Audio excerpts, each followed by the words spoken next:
शान्तपावनमचिन्त्य वैभवं तं नरं वपुषि कुञ्जरं मुखे मन्महे किमपि तुन्दिलं महः।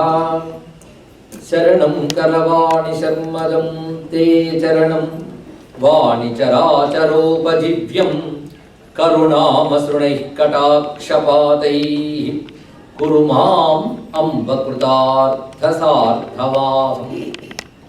शारदा शारदाम्भोजवदना वदनाम्बुजे सर्वदा सर्वदास्माकं सन्निधिः सन्निधिं क्रियात्। विमलपटी कमलपुटी पुस्तकरुद्राक्ष शस्तहस्तपुटी कामाक्षि पक्ष्मलाक्षि कलितविपञ्ची विभासि वैरिञ्ची। वागर्थाविव सम्पृक्तौ वागर्थप्रतिपत्तये जगतः पितरौ वन्दे पार्वती परमेश्वरौ। गुरवे सर्वलोकानां भिषजे भवरोगिणां निधये सर्वविद्यानां दक्षिणामूर्तये नमः। नारायणसमारम्भां व्यासशङ्करमध्यमाम् अस्मदाचार्यपर्यन्तां वन्दे गुरुपरम्पराम्। नारायणं नमस्कृत्य नरं चैव नरोत्तमं देवीं सरस्वतीं व्यासं ततो जयमुदीरयेत्। यज्ञेश अच्युत गोविंद माधव अनंत केशव कृष्ण विष्णु हृषीकेश वासुदेव नमोस्तुते। श्री वासुदेव नमोस्तुते। शिवाय गुरवे नमः। शिवाय गुरवे नमः। शिवाय गुरवे नमः। शिवाय गुरवे नमः। शिवाय गुरवे नमः। शिवाय गुरवे नमः। श्रीमात्रे नमः। श्रीमात्रे नमः। श्रीमात्रे नमः। श्रीमात्रे नमः। श्रीमात्रे नमः। श्रीमात्रे नमः। श्री विष्णुरूपाय नमः शिवाय। श्री विष्णुरूपाय नमः शिवाय। श्री विष्णुरूपाय नमः शिवाय। श्री विष्णुरूपाय नमः शिवाय। श्री विष्णुरूपाय नमः शिवाय। श्री विष्णुरूपाय नमः शिवाय। नमो महद्भ्यो ऋषिभ्यो गुरुभ्यो नमः। ఆలయంలో వెలసి అనుగ్రహిస్తున్న శ్రీ వెంకటేశ్వర స్వామి పాదపద్మాలకు నమస్కరిస్తూ ఇతర దేవతా సన్నిధులకు కూడా ప్రణమిల్లుతూ ఇవాళ మళ్ళీ వుడ్లాండ్స్లో ఈ పవిత్రమైన ఆలయ ప్రాంగణంలో ఆత్మీయులైన మీ అందరినీ కలుసుకొని మరికొన్ని మంచి మాటలు చెప్పుకునే అవకాశం లభించింది. ఎప్పుడు హ్యూస్టన్ పరిసరాల్లో ప్రవచనాలకు వచ్చినా ఈ ప్రాంతం వారు ఆహ్వానించడం, ఇక్కడ నేను మాట్లాడటం, వీరు చక్కగా స్పందించడం జరుగుతున్నది. ఆనవాయితీ ప్రకారం ఈసారి కూడా రావడైనది. అయితే ఇప్పుడు అంశం ఏమిటి అంటే ఉపోద్ఘాతంలో సనాతన ధర్మం అని తెలియజేసి మళ్ళీ జీవితం విలువలు అన్నారు. సనాతన ధర్మం గురించి మనం చెప్పాలంటే సముద్రం అనంతమైనటువంటిది. దాన్ని అర్థం చేసుకోగలగాలి అంటే దానికి కొన్ని సంస్కారములు కూడా మనకు అవసరం. ముందుగా ఓపెన్నెస్ ఉండాలి, ప్రిజుడిస్ ఉండకూడదు. యువతికి చెప్పాలి అన్నారు కానీ యువతి గ్రహించడానికి సిద్ధంగా ఉందా అనేది పెద్ద ప్రశ్న. ఎందుకంటే ఒక పాత్రకి మనం మూత మూసి ఎన్ని నీళ్లు పోసినా లోపలికి ఒక్క చుక్క వెళ్ళదు. ఆ మూత తెరవాలి, అప్పుడు నీళ్ళు లోపలికి వెళ్తాయి. ఇలా క్లోజ్డ్ మైండ్తో ఉన్న వాళ్ళకి ఒక్కడి వెళ్ళదు. ఓపెన్ మైండ్ ఉండాలి, వాటిని ఆహ్వానించగలగాలి. రిసీవింగ్ ఎండ్లో ఉంటే తప్పకుండా యువతకు కూడా మనం చెప్పవచ్చు. అంతేగాని అమ్మ రమ్మన్నదో నాన్న రమ్మన్నాడని వచ్చి ఉన్న 2 గంటలు కూడా ముళ్ళ మీద కూర్చున్నట్టు ఉంటూ ఉంటే వాళ్ళకి ఎక్కడ వెళ్తుందండి? ఎప్పుడైనా ఆకలి ఉన్నవాడికే అన్నం విలువ తెలుస్తుంది, కావాలనుకున్న వాడికే జ్ఞానం విలువ తెలుస్తుంది. అయినప్పటికీ కూడా మంచి మాటలు చెప్పినప్పుడు 100 మాటలు చెప్తే 1 2 చెవులోకి వెళ్ళకపో, వాటి ప్రభావం దానికి ఉంటుంది. అయితే పెద్దలు శ్రద్ధాళువులు చాలామంది ఉన్నారు కనుక వారికి తెలియనివేం కావు. అయితే ఇక్కడ గురుస్థానంలో కూర్చోబెట్టి మంచి మాటలు చెప్పుకుంటే దానికి విలువ ఉంటుంది. ఎందుకంటే ధనస్సు నుంచి ప్రయోగించినప్పుడే బాణానికి శక్తి ఉంటుంది, ఒట్టి బాణం విసురుదేం రాదు. ఇక్కడ అది గురువు ద్వారా వాక్కు వచ్చినప్పుడే దానికి ప్రభావం ఉంటుంది. అలా మీరు గురుభావం పెట్టుకుని ఇక్కడ కూర్చోబెట్టారు కనుక నేను మా గురువులందరినీ ఒక్కసారి తలుచుకుంటున్నాను. మా గురువులు మీ గురువులు వేరే లేరు, అందరికీ ఒకరే గురువులు. వారిని ఒక్కసారి తలుచుకుందాం. నారాయణ సమారంభాం వ్యాస శంకర మధ్యమాం అస్మదాచార్య పర్యంతాం వందే గురు పరంపరాం. అందుకు గురు పరంపర అందరికీ మీరు నేను కూడా నమస్కారం చేసుకొని, ఇందాక అమ్మగారు చెప్పినట్టు గురు పూర్ణిమ సమీపంలో ఉన్నాం. ఆషాఢమే గురుమాసం. అందులో పవిత్రమైన జగన్నాథ రథయాత్ర పర్వములు జరుగుతున్న కాలంలో మనం కూర్చున్నాం. ఇది విశేషమైన అంశం. అయితే ఇక్కడ జీవితం విలువలోనూ మనం టాపిక్ తీసుకున్నాం. జీవితం అంటే మీ అందరికీ తెలుసు కదా, అంటే కుర్రవాళ్ళని అడుగుతున్నా. లైఫ్ విలువలు అంటే వాల్యూస్, అంటే వాల్యూస్ ఆఫ్ లైఫ్ మనం చెప్పుకోబోతున్నది. అయితే వాల్యూస్ ఆఫ్ లైఫ్ అనే బదులు లైఫే చాలా వాల్యూబుల్ కనుక లైఫ్ ఈజ్ వాల్యూబుల్. జీవితం చాలా విలువైనది. ఈ విషయాన్ని మన ఋషులు జీవితాన్ని ఎలా చూశారో అని మనం పరిశీలించారు. ఇక్కడ అసలు జీవితం అంటే ఏమిటి, లైఫ్ అంటే ఏమిటి? లైఫ్ అంటే ఒక బర్త్ అనే పాయింట్ నుంచి డెత్ అనే పాయింట్ మధ్యలో ఉన్నది మాత్రమే కాదు. మన సనాతన ధర్మంలో లైఫ్ అంటే ఇప్పుడు ఎన్ని పుట్టుకలు పుట్టేమో, మనం ఎన్ని రకాల జన్మలెత్తి ఈ జన్మ వచ్చిందో, అంటే అనేక జన్మల్లో మనం పుణ్యం పాపం రెండూ చేసి ఉంటాం. ఆ రెండింటి ఫలితాలు అనుభవించడానికి తర్వాత మరొక జన్మ వస్తుంది. ఇదొక లాజికల్ ఆన్సర్ అండి. కర్మ సిద్ధాంతం అనేది చక్కగా తార్కికమైనటువంటిది. కాజ్ అండ్ ఎఫెక్ట్ థియరీ మనకు తెలుసు. కారణం కార్యం. ఒక కార్యం ఉందంటే తప్పకుండా వెనకాల కారణం ఉంటుంది దానికి. అదే హేతువాదం, అదే తార్కికవాదం. అలాంటి తార్కికవాదం హేతువాదం చేసినటువంటిది సనాతన ధర్మం. హేతువుని అన్వేషించింది. మనం ఇప్పుడు లోకంలో హేతువాదం అనేది నాస్తిక మతానికి ఒక పేరుగా పెట్టుకుంటున్నాం. కానీ నాస్తికుడు హేతువుని వెతకట్లేదు. ఇప్పుడు ఫిక్స్ అయిపోయాడు. భగవంతుడు ఉన్నాడు అంటే నో అనేసాడు. ఉన్నాడా లేదని ఆలోచించలేదు, క్వశ్చన్ వేయలేదు, అన్వేషించలేదు. కనపడుతున్నదే సత్యం అనుకుంటున్నాడు. కానీ కార్యం వెనుక కారణం తప్పకుండా ఉంటుంది. ఇవాళ మనం ఒక కుండను చూసామంటే తయారు చేసిన వాడు కూడా తప్పకుండా ఉండాలి. తయారు చేయడానికి కావాల్సిన పదార్థం ఉండాలి. అలాగే ఇప్పుడు మనకు కనబడుతున్న దాని రకాల కారణాలు ఉంటాయి. ఈ కారణాలను ఋషులు అన్వేషణ చేశారు, తపస్సుతో అన్వేషించారు. ఎందుకంటే కొన్ని మెటీరియల్గా చూడలేం, మెటీరియల్కి అతీతమైన మరొకటి ఉంటుంది. ఆ తపస్సుతో పరిశీలించి వాళ్ళు గమనించినది ఏమిటంటే కారణాల వెనకాల కారణాలు ఉంటూ ఉంటాయని తెలుసుకున్నారు. అలాగే ఈ ప్రకృతిలో పడ్డ జీవుడు అనేక రకాల వాసనలతో, ముందు త్రిగుణాలతో, సత్వరజస్తమో గుణాలతో రకరకాలైన పనులు చేస్తూ క్రమంగా ఆ పనులు కనుగొనగానే శరీరం వస్తూ ఉంటుంది కదా. అలాంటి శరీరాలు తెచ్చుకోగా ఇప్పుడు వచ్చింది మానవ శరీరం. ఈ మానవ శరీరంలో సంస్కారాలన్నీ ఒక్కలా ఉండవు. అదే లాజికల్ ఆన్సర్. అదేమిటంటే ఒక్కొక్కరు ఒక్కొక్కలా ఉంటారంటలో వాళ్ళ వెనకాల కర్మలు ఉంటాయి. అయితే మానవుల గురించి మాట్లాడేటప్పుడు జనరల్ అండ్ పర్టికులర్ రెండూ చెప్పాలి. ముందుగా హ్యూమన్ నేచర్ అందరికి ఒకేలా ఉన్నట్టు కనబడుతుంది, అది జనరల్గా మాట్లాడేది. పర్టికులర్గా ఒక్కొక్కరిలో మళ్ళీ విశేషం ఉంటుంది. ఎందుకంటే ఆరోగ్య సూత్రాలు అందరికీ ఒకటైనా ఏ పేషెంట్ లక్షణం ఆ పేషెంట్దే, అది డాక్టర్ గమనిస్తాడు. అలాగే ఒక్కొక్క జీవుడికి ఒక్కొక్క లక్షణం ఉంటుంది, దాన్ని బట్టి తెలుసుకోవాలి. ఋషులు ఏం చేశారంటే మానవ జన్మకు గొప్పతనాన్ని ముందు ఆవిష్కరించారు. ఇతర జంతు జాలాల కంటే మానవుడి జన్మ చాలా గొప్పది. ఈ మాట మనం అంటూ ఉంటాం. పెద్దలు మహాత్ములు ఎందరూ చెప్పారు. ఆదిశంకర భగవత్పాదులు గారు కూడా వివేక చూడమంలో జంతువునాం నరజన్మ దుర్లభం మన మాట అన్నారు. జంతువులన్నిట్లో జంతువు అంటే అర్థం ఏంటంటే యానిమల్ అని అర్థం కాదు. జంతువు అంటే పుట్టుక పొందినవి, జన్మ పొందిన ప్రతిదీ జంతువే. అటువంటిప్పుడు సర్వప్రపంచము జంతువులతోనే ఉన్నది. ఇక్కడ పశువులు పక్షులు అన్ని జంతువులే, మనం కూడా జంతువులమే, సందేహం ఉంది ఇక్కడ. అయితే చతుష్పాద జంతువులు, ద్విపాద జంతువులు మరి విభాగం చేశారు. 4 కాళ్ళ జంతువులు, 2 కాళ్ళ జంతువులు. మనం ఏ జంతు జాతికి వస్తాం? ద్విపాద్. ఆ జంతు జాతులు మనం అందరూ ఉన్నాం. కానీ మనందరికీ ధర్మం అంటే పుట్టుకనే ధర్మం మనలో ఉంది. పుట్టుకనే లక్షణం, ధర్మం అనే మాటకి లక్షణం అని కూడా అర్థం ఉంది కదా. కానీ జని ధర్మం కలవన్నీ జంతువులే. ఈ జంతువుల్లో కల మానవ జన్మకు ఒక పేరు ఉంది, గొప్పతనం ఉంది. ఏమిటా గొప్పతనం అంటే ఇతర జంతువులకు లేనివేవో కొన్ని ప్రత్యేకతలు మనకు ఉన్నాయి. అవి మనకు ఉన్నాయా అని ముందు ప్రశ్న వేసుకుందాం. జంతువులు తింటాయి, మనము తింటాం. అయితే వాటికి వండుకోవడం టేబుల్ మిల్స్, ప్లేట్ మిల్స్ లేవంతే. మాకు అవన్నీ ఉంటాయంటే ఏముంది, పని ఒకటే కదా. తినడం అనే పని అక్కడ ఇక్కడ జరిగినప్పుడు వీటి మిగిలిన విషయాలు ఏముందండి? లేదండి మనం చాలా డెవలప్ అయిపోయాం, సివిలైజ్డ్ అయ్యాం కనుక మనం వండుకుంటాం తింటామంటే మన డెవలప్మెంట్ ఎక్కడి నుంచి ఎక్కడికి వచ్చింది? చేతితో పీక్కుని తినే బదులు వండుకు తింటున్నాం అంతే. డెవలప్మెంట్ ఎక్కడి నుంచి ఎక్కడికి? తినడం నుంచి తినడం వరకు. అలా మనం అనుభవించేవన్నీ చూడండి.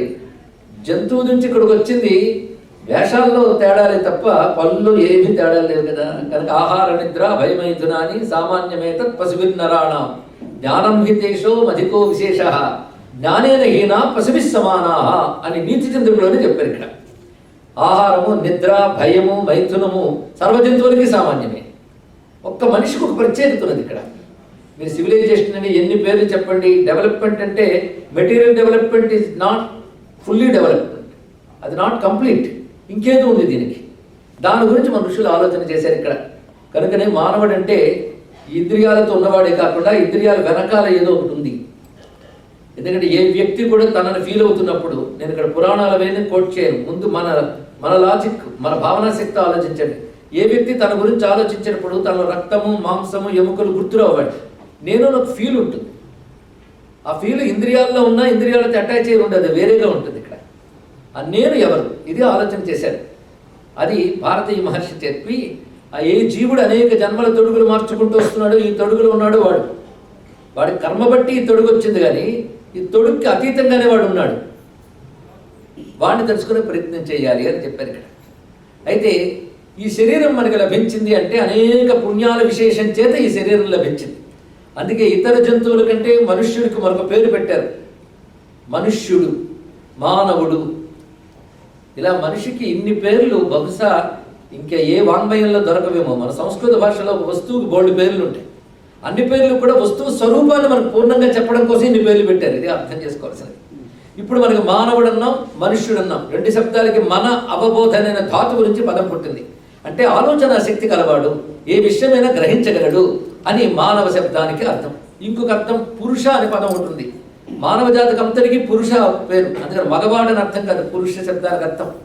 మనుష్యుడు అంటాడు. డు అంటే ఇక్కడ మనం పుంలింగంలో చెప్పాం కనుక మగాళ్ళ గురించి చెప్పాను అర్థమా? మనుష్యుడు అంటే మొత్తం హ్యూమన్ రేస్కి సంబంధించిన పదం. అలాగే పురుష శబ్దం కూడా సర్వజీవులకి సంబంధించినదే. అంటే మానవ కోటికి పురుష శబ్దం వాడాలి అందరిలోకి. ఎందుకు అనాలి అంటే పూర్వనందు ఉన్నవాడు అని కాకుండా పూర్ణత్వాత్ పురుష, ఇది పురుష శబ్దానికి అర్థం. పరిపూర్ణుడు అని అర్థం. అంటే నిజంగా మనం పరిపూర్ణులమా? ఇది కూడా పెద్ద ప్రశ్న వేయాలి. పరిపూర్ణం అంటే అర్థం ఏంటి? ఇట్స్ కంప్లీట్ అండ్ పర్ఫెక్ట్, దానికి పురుష అనాలి. కానీ పురుష అంటే ఎవడు పరిపూర్ణుడో వాడు పురుషుడు. నిజంగా మరి పరిపూర్ణులమా? నిజంగా పరిపూర్ణులమైతే పరమాత్మని పూర్ణమద పూర్ణమిదమని ఎందుకు అన్నాం అంటే అర్థం ఏంటంటే ఇతర జంతువుల కంటే పరిపూర్ణము, కంపారిటివ్గా పరిపూర్ణము, కానీ పూర్తిగా పరిపూర్ణులం కాదు. ఇతర జంతువుల కంటే పరిపూర్ణులం ఎందుకంటే మన ఇంద్రియ వికాసం కూడా ఇతర జంతువుల కంటే ఎక్కువ. ముఖ్యంగా రెండు రకాల విభాగం చేశారు. వెన్నుముక్క గల ప్రాణుల్ని రెండు రకాల విభాగం చేశారు. వెన్నుముక ఉన్నవే జంతువులన్నింటిలో గొప్పవిట. ఎందుకంటే వెన్నుముకలో ఆ కుండలిని శక్తి జాగరణకు ఏదో అవకాశం ఉంటుంది. అందులో రెండు రకాల వెన్నుముక జంతువులు ఉన్నాయి. ఒకటి జంతువుల్లో అడ్డగా వెన్నుముకున్నవన్నీ మీరు గమనించండి. జంతువులే ఏదో కోతి కష్టపడి కూర్చున్నా దాని అసలు స్వరూపం నడిచేటప్పుడు తెలిసిపోతుంది. దానికి అడ్డంగా ఉంటుంది. వాటిని తిరియక్కులు అంటారు. తిరియక్కులు అంటే అడ్డంగా ఉండేవి అని అర్థం. ఇక్కడ తిరియక్కులు. మానవుడి వెన్నుముక నిటారుగా ఉంటుంది. అక్కడే వాడి ఎనాటమీలోనే ఏదో ప్రత్యేకత ఉన్నది. ఇక్కడ హ్యూమన్ ఎనాటమీలోనే ఆ వెన్నుముక నిటారుగా ఉన్నటువంటి దానివల్ల వాడికి ఇతర జంతువుల కంటే కొన్ని పరిపూర్ణమైన బుద్ధిశక్తులు, లోపల మరికొన్ని కొత్తగా అన్వేషించి ఆలోచించగలిగే మేధస్సు ఉంటుందండి. అందుకే మనం ఎవరినైనా తప్పులు చేస్తే అడ్డగాడిదా అని తిరుగుతూ ఉంటాం. తెలుగు బాగా తెలిస్తే తిట్లలోనే శాస్త్రం ఉందండి. ఇక్కడ పెద్దవాడు గుర్తొస్తుంది. పిల్లలకు అడ్డగాడిద అంటే వాట్ మమ్మీ అంటాడు. ట్రాన్స్లేట్ చేస్తే వాడికి నవ్వు రాదు, మీకు నవ్వు వస్తుంది. అందుకే భాషను ఫీల్ అవ్వాలంటే ఆ భాషతో బ్రతకాలండి. We have to live with that language. Only మీనింగ్తో కాదు, ఫీలింగ్ రావాలంటే భాషతో బ్రతకాలి. మీరు అడ్డగాడికి ట్రాన్స్లేట్ చెప్పండి, మీ పిల్లలు నవ్వితో ఒట్టు నవ్వడం వాడికి రాదు, మీకు వస్తుంది ఒక్కసారి. ఎందుకంటే మీరు ఆ భాష తెలుగు జాతితో బ్రతికేది. కానీ అడ్డగాడికలను ఎందుకు తిట్టారో తెలిసింది కదా ఇప్పుడు ఇక్కడ. అంటే వాడికి వెన్నుముకన్నా జంతువులాగే దేని పని చేయదని చెప్పడం, ఇక్కడ బుద్ధిహీనుడని చెప్పడం. కానీ వెన్నుముకటి ఉంది. రెండవది ఆలోచన శక్తి కానీ ఇంకోటి సృజించగలిగే భావన కానీ వీటన్నిటిలో పరిపూర్ణుడే. అందుకే ఇతర జంతువుల కంటే మానవుడికి పురుషుడు అని పేరు పెట్టారు. అంటే పురుష శబ్దం ఎక్కడొచ్చినప్పటికీ కూడా మనం మానవుడని అర్థం చేసుకోవాలి. ఇక్కడ పరిపూర్ణమైనటువంటి ఇతర జంతువుల కంటే పరిపూర్ణుడు కనుక. అయితే ఇంతవరకు మనం వచ్చాం, ఇతర జంతువుల కంటే దాటి ఇక్కడికి వచ్చాం. ఇక్కడ ఎలా ఉంటావనే దాన్ని బట్టి నువ్వు ముందుకెళ్తావా వెనక్కి వెళ్తావా అని చూపిస్తున్నాను. ఇక్కడ క్యూలో మనం నిలబడి ఉంటాం, బోల్డ్ అంతా క్యూ ఉంటుంది. అక్కడ దాకా సరిగ్గా కౌంటర్ దగ్గరికి వచ్చాం, కొంచెం దగ్గరలో ఉన్నామంటే హ్యాపీ. మళ్ళీ బుద్ధుడు తిరిగి వెనక్కి వెళ్ళాం అనుకోండి, ఏమవుతాం? మళ్ళీ ఇంత దాటి రావాలి. అది ఇక్కడ నువ్వు ప్రవర్తించే దాన్ని బట్టి వెనక్కి వెళ్తావా ముందుకెళ్తావా అని చూపిస్తున్నాడు ఇక్కడ. అదే పురుషుడైన మానవుడు తనకంటే పరిపూర్ణమైన భగవంతుడి వద్దకు వెళ్ళడానికి అవకాశం ఉన్నవాడు. అంతేగాని మానవులందరూ దేవుడిని పొందుతారని చెప్పలేదు ఇక్కడ. అవకాశం ఉన్నవాడు అని చెప్పారు. కొందరు అంటూ ఉంటారు, ఏదైనా ఊరు వెళ్ళినప్పుడు ఈ ఊళ్ళో వాళ్ళంతా అదృష్టవంతులండి మీ ప్రవచనం విన్నారు. ఈ మాట చాలా చోట్ల వింటూ ఉంటాం. అన్నవాళ్ళకి తెలుసు మీ ఊరు వాళ్ళంతా అదృష్టవంతులండి ప్రవచనం విన్నారంటే. ఈ ఊరు వాళ్ళు అందరూ అదృష్టవంతులా? ఈ ఊరి వాళ్ళందరూ అదృష్టవంతులండి అంటే ఈ ఊరి వాళ్ళందరికీ అవకాశం ఉంది ఇక్కడికి రావడానికి, అందుకు అదృష్టవంతులు అన్నారు ఇక్కడ. అయితే ఎక్కడో మరొక ఊరు నుంచి వచ్చి విన్నవాళ్ళు ఇక్కడ ఉన్నారు, న్యూజెర్సీ నుంచో వచ్చిన వాళ్ళు. ఈ ఊరిలో వాళ్ళు చాలా మంది రాలేదు. ఇప్పుడు ఎవరు అదృష్టవంతులు చెప్పండి? ఈ ఊళ్ళో వాళ్ళు అదృష్టవంతులు అనే మాటను మీరు ఒప్పుకుంటారా తీసేస్తారా? అనొచ్చు, తప్పేం లేదు. అంటే ఈ ఊరి వాళ్ళకి అవకాశం ఉంది, వాళ్ళకి ఆపర్చునిటీ ఉంది, కానీ అందరూ రాలేరు. అంటే అందులో మరి కొంతమంది వచ్చారు. అయితే వీళ్ళకి అవకాశం ఉంది కనుక అదృష్టవంతులు అన్నారే తప్ప ఆ న్యూజెర్సీ వాళ్ళు దురదృష్టవంతులు మరెవరో దురదృష్టవంతులు అర్థం కాదు కదా. అలాగే జంతుజాలంలో మనిషికి అవకాశం ఉంది అని అర్థం. అందుకే మరి పెద్దవాళ్ళు దాని తర్వాత శాస్త్రం చదివిన వాడు ఇంకా అదృష్టవంతుడు, వీడు ఇంకా అదృష్టవంతుడు తర్వాత లెవెల్స్ చెప్పారు. అంటే వాడికి అవకాశం ఉందని చెప్పడం. అయితే అవకాశం ఉంది అందరూ వాడుకోలేరు. అది మనకి అవకాశం ఇది కనుక మనకి ఆయువు అంటే అవకాశము. ఆయువు అనగా అవకాశము. ఆయువు అంటే మన లైఫ్ టైం అని ఆయువు అంటారు ఇక్కడ. కనుక ఈ మానవ జన్మ రావడమే ఒక వరం. ఇది తెలిసిపోయింది కదా. అదృష్టం, ఎన్నో భాగ్యములు ఉంటే కానీ మానవ జన్మ రాదు. భగవంతుడి కూడా ఏది ఊరికే ఇవ్వడండి, అడిగేమని ఇచ్చాడు. అర్హత ఉంటేనే ఇస్తాడు. మన ఆఫీసులో పనిచేస్తున్నాం అంటే బాసు మనకు అన్నీ ఇస్తాడు, కానీ అర్హత బట్టి ఇస్తాడు. ఆయన సర్వసమానంగా అందరినీ చూస్తాడండి అంటే ఎవరికి ఎంత జీతం ఇవ్వాలో అంత ఇస్తాడని అర్థం. అంతేగాని ఎగ్జిక్యూటివ్కి ఎంత ఇస్తాడు, ప్యూన్కి ఎంత ఇస్తాడు, సర్వసమానం అంటే అదే అర్థమా? వాడి పనికి తగ్గట్టు, వాడి అవసరానికి తగ్గట్టు చూసుకుంటాడు. అలాగే భగవంతుడు కూడా మన కర్మకి తగ్గట్టు ఇస్తాడు. ఆయనకు రూల్ ఉంది, అది అలాంటి రూల్స్ పాటిస్తాడు కనుక నన్ను ఈశ్వరుడు అన్నాం మనం ఇక్కడ. అందుకే ప్రతి వాడి కర్మకు తగ్గట్టు భగవంతుడు అన్నీ ఇస్తాడు. అలాగే మానవుడైనటువంటి వాడు కూడాను ఈ జీవితం లభించిందంటే ఒకప్పుడు కర్మ వల్ల మనకు లభించింది. అయితే ఇతర జంతువుల కంటే మనుష్యుడికి కొన్ని మంచి అవకాశాలు ఇచ్చాడు భగవంతుడు. అందుకు ఈ జన్మకే పుణ్యం, పాపం, శాస్త్రం, ధర్మం, అధర్మం అనే బోధ. జంతువులకు శాస్త్రాలు లేవు, మానవులకే శాస్త్రం ఉంది. ఎందుకంటే మనుష్యుడికి ఒక్కడికే ధరించే అవకాశం ఉంది ఈ జన్మలో. అందుకే మనం ఆ జన్మలు ఎత్తకపోలేదు, మనందరూ ఎత్తుతుంటాం. అందుకే అప్పుడప్పుడు ఆ బుద్ధులు పుడుతూ ఉంటాయి. అవన్నీ దాటే ఇక్కడికి వచ్చాం కనుక ఇప్పుడు చేసే మళ్ళీ జంతువుల్లాగే పడి ఆకలిస్తే ఏది పడితే తినడం, కోరిక పుడితే ఎలా పడితే అలా తీర్చేసుకోవడం, ఇలాంటి పనులు చేస్తే మళ్ళీ వెనక్కి పోతాం, జంతు జన్మలు కడతాం. మళ్ళీ ఇక్కడికి రావడానికి చాలా కష్టం. క్యూలో దాటి ఇన్నాళ్ళు వెయిట్ చేసి కౌంటర్కి దగ్గరికి వచ్చిన వాడు ఒక చిన్న పొరపాటు వల్ల పక్కకి పోతే వెనకాల వాడు చూడు తోసిస్తాడు. అప్పుడు వాడు వెనక్కి వెళ్ళిపోవాలి. ఆ వెనక్కి వెళ్ళకుండా ముందు జాగ్రత్త పడాలి. మోక్షం తర్వాత మోక్షం సంగతి తర్వాత, ముందు పాపాల్లో పడకుండా జాగ్రత్త పడాలి. అందుకే వచ్చిన జన్మని సద్వినియోగం చేసుకోవడం ఎలాగా, ఇది కూడా మనకి జన్మను అర్థం చేసుకుని ఋషులే మనకి చెప్పారు. ఇలా ఉండాలనైనా అలా ఉండాలని. కానీ ఇప్పుడు ఏం చెప్పుకున్నాం, శాస్త్రం ఎవరికి పుట్టింది? మనుషుల కోసం. అందులో జంతువులకి లైబ్రరీస్ లేవు, శాస్త్రాలు లేవు. మనుషుడికే శాస్త్రం ఏర్పడింది. ఈ శాస్త్రాలు రెండు రకాలు. ఈ జీవితంలో తాను సుఖపడుతూ ఇతరులు సుఖపెట్టడం ఎలాగా అని మెటీరియల్గా చెప్పే శాస్త్రాలు కొన్ని ఉంటాయి. అయితే శరీరం ఒక మెటీరియల్ పదార్థం, దీనికి అతీతంగా చైతన్యం ఉంది, అది ఇమ్మెటీరియల్. అది మెటీరియల్ కాదు, అది మెటీరియల్ కంటే అతీతం. కనుక దీన్ని మెటీరియల్ సైన్స్తో తెలుసుకోలేవు. దేంతో తెలుసుకోవాలో దాంతో తెలుసుకోవాలి. అదే మెటీరియల్ సైన్స్తో ఈ శరీరంలో ఉన్న చైతన్యాన్ని స్టడీ చేద్దాం అనుకోవడమే తప్పు. దేని స్టడీ దానికి ఉండాలండి. ఇక్కడ పడవ ఉందనుకోండి, పడవతో మీరు ఎక్కడ నడుపుతారు? నది మీద నడుపుతారు. కారు ఉందనుకోండి, అది ఎక్కడ నడుపుతారు? రోడ్డు మీద నడుపుతారు. దీన్ని దానిలోకి తీసుకెళ్ళకూడదు, దాన్ని దీనిలోకి తీసుకెళ్ళకూడదు. పడవ నీటి కోసమే. అలాగే మెటీరియల్ సైన్స్తో దీని వైపు రాకూడదు. దీనికో సైన్స్ ఉంది. ఈ సైన్స్ పేరే మనం అంటాం సూపర్ సైన్స్ అని మేము పేరు పెడుతున్నాం. ఆ సూపర్ సైన్స్కి ఆధ్యాత్మిక శాస్త్రం అని పేరు. ఇక్కడ ఆధ్యాత్మిక శాస్త్రం ఏం చేస్తుందంటే నువ్వేమిటో ముందు చూపిస్తుంది. ఈ చూపించేటప్పుడు నువ్వేం అనుకుంటున్నావు ముందు చెప్పని అడుగుతుంది. నేనెవరంటే నువ్వేమనుకుంటున్నావు ముందు చెప్పు, తర్వాత ఆన్సర్ నేను చెప్తాను. మనకు అభిప్రాయం లేకుండా రాంగ్ కదండి. ఒక ఆయన డౌట్ అంటే వస్తాడు. డౌట్ అంటే వాడికి ఆల్రెడీ ఒపీనియన్ ఉంటుంది. వచ్చి ఇక్కడ అడుగుతాడు, నేను తర్వాత సమాధానం నువ్వేమనుకుంటున్నావు ముందు చెప్పినాడు కదా. ఇక్కడ నేనంటే ఏమిటి? నేనంటే ఏంటి చెప్పు. శరీరం ముందు ఆన్సర్ అదే వస్తుంది. కానీ శరీరం లోపల బుద్ధి ఒకటి ఉంది, ప్రాణం ఒకటి ఉంది. ఇందులో ఏది నువ్వు? ఈ శరీరంలోన బుద్ధి అనేది ఒకటి ఉంది. అది కనబడుతుందా? Is it visible? కనబడదు. కనబడేది ఏది? కనబడనిది ఏది లేదంటావు నువ్వు. ఇది బుద్ధి లేదంటాను నేనేమంటావు? బుద్ధి ఉన్నవాడు ఒప్పుకోడు, బుద్ధి ఉందని అంటాడు. ఇక్కడ కనబడని ఒక వస్తువు నువ్వు ఒప్పుకున్నావా లేదా ఇక్కడ? ఎందుకంటే బుద్ధి అనేది కనబడకపోయినా మనం ఫీల్ అవుతున్నాం. అలాగే ప్రాణం అది కనబడదు, అది ఉంది ఇక్కడ. అప్పుడే కనబడిన సబ్జెక్ట్స్ కొంచెం అందుతూ ఉన్నాయి.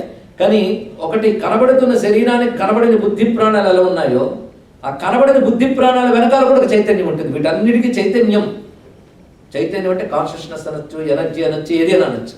ఆ చైతన్యం అనేది ఒకటి ఉంది. నిజానికి చైతన్యం అనే పదానికి ఈక్వల్ వర్డ్ అని నాకు తెలియదు, మీకు ఇంకా ఇంగ్లీష్ తెలుసుకొని మీరు చెప్పాలి. చైతన్యం అంటేనే బాగుంది ఇక్కడ. ఆ చైతన్యం ఒకటి ఉంది. ఆ చైతన్యం వీటన్నిటి నడుపుతోంది, కానీ వీటికంటే అతీతంగా ఉంది. ఇది పోయినా అది ఉంటుంది.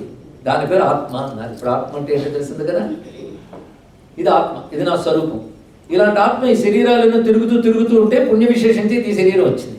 ఈ శరీరంకి ఇచ్చిన బుద్ధితో సరైన ప్రాక్టీస్ సాధనతో నీ అసలు స్వరూపం తెలుసుకునే ప్రయత్నం చేయాలి. అందుకు మానవ జన్మ వచ్చింది అంటారు మన ఋషులు. నువ్వు నీ జన్మకి పరమార్థం ఏదైనా పెట్టుకోవచ్చు, కానీ మానవ జన్మకి ఇది పర్పస్ అని మన ఋషులు తేల్చేశారు. కానీ ఈ శరీరం పొందిన తర్వాత ఎవడు తన అసలు స్వరూపం లోపల చైతన్యమే తాననే జ్ఞానం తెలుసుకోడో వాడు పుట్టిన ఒక అద్భుతమైన అవకాశాన్ని చేజార్చుకున్నవాడే అని చెప్తారు. అందుకే ఈ శరీరం వచ్చి కూడా ఎవడు ఆత్మజ్ఞానం కోసం ప్రయత్నించడో వాడికి ఉపనిషత్తు ఒక మాట, ఒక పేరు ఇచ్చింది. వాడు ఆత్మహత్య చేసుకున్నవాడు అన్నారు ఇక్కడ. అంటే అర్థం ఏంటంటే తనను తాను తెలుసుకోలేకపోయాడు. ఇంత అవకాశం వచ్చేది కూడా తనను తానంటే లోపల చైతన్యంగా ఉన్నవాడు ఎవడు? మరొకసారి ఆన్సర్ చేయండి. ఆత్మ అన్నారు. ఇప్పుడు శరీరంతో కలిపి చూస్తున్నప్పుడు ఇందులో ఆత్మ అన్నారు. ఇలా అన్ని శరీరాల్లో ఆత్మ అనేది ఒకటి కామన్ అవునా లేదా? ఇక్కడ శరీరం మారుతుంది అంటే మీరున్నట్టు పక్కవాడు ఉన్నట్టు ఇంకోటి ఉండడు. బుద్ధి కూడా మారుతుంది. మీ బుద్ధి వేరు, వాడి బుద్ధి వేరు. మీ ప్రాణం వేరు, వాడి ప్రాణం వేరు. కానీ ఇందులో ఉన్న చైతన్యం అనే దృష్టి చూస్తే అంతా ఒకటే కదా, అందరిలో ఒకటే ఉన్నది కదా. ఆ చైతన్యాన్నే మన ఆత్మ అంటే. శరీరంతో కలిపి చూస్తున్నావు కనుక ఆత్మ అంటున్నావు, శరీరానికి అతీతంగా చూస్తే పరమాత్మ అంటావు అన్నాడు ఇక్కడ. అంతటా వ్యాపించితే పరమాత్మ, ఒక శరీరంలో పట్టి చూస్తే ఆత్మ. దీన్నే జీవాత్మ అని కూడా వ్యవహారం ఉంది. ఉదాహరణకి ఒక గాలి ఉన్న చోట మీరు కుండలు పెట్టండి, ఖాళీ కుండలు. ప్రతి కుండలో గాలి ఉంటుందా లేదా? ప్రతి కుండలో గాలి ఉంటుంది. ఇప్పుడు కుండలో గాలి ఒకటి, బయట గాలి ఒకటా? రెండున్నాయి గాలులు, రెండు లేవు కదా. అయినప్పటికీ నువ్వు కుండలో గాలి అన్నప్పుడు కుండని అనే ఉపాధి బట్టి కుండ గాలి అంటావు, చుట్టూ ఉన్న గాలి అంటావు. అలాగే శరీరంలో గాలి, శరీరంలో ఆత్మ, చుట్టూ అందరిలో ఆత్మ. అందరిలో ఉన్నటువంటి ఆత్మని మన వారు పరమాత్మ, భగవంతుడు అన్నారు ఇక్కడ. నీ శరీరాన్ని ఆత్మ కంట్రోల్ చేస్తుంది, సర్వ ప్రపంచాన్ని పరమాత్మ కంట్రోల్ చేస్తున్నాడు. కానీ పరమాత్మ ఆత్మ రెండున్నాయా? మళ్ళీ అడుగుతున్నా, లేవా? కుండున్నంతసేపు కుండలో గాలి బయటకు ఉంది కదా. కనుక నువ్వు ఉపాధితో చూస్తే నేను జీవుణ్ణే. ప్రతి వాడికి కూడా శరీరం తాదాత్మ్యం అలవాటైపోతుంది. ఈ శరీరం నేననే భావం నేను ఇప్పుడు ఉపన్యాసంతో పోదు. వేల ఉపన్యాసాలు ఉపనిషత్తులు కోట్ చేసినా పోదు.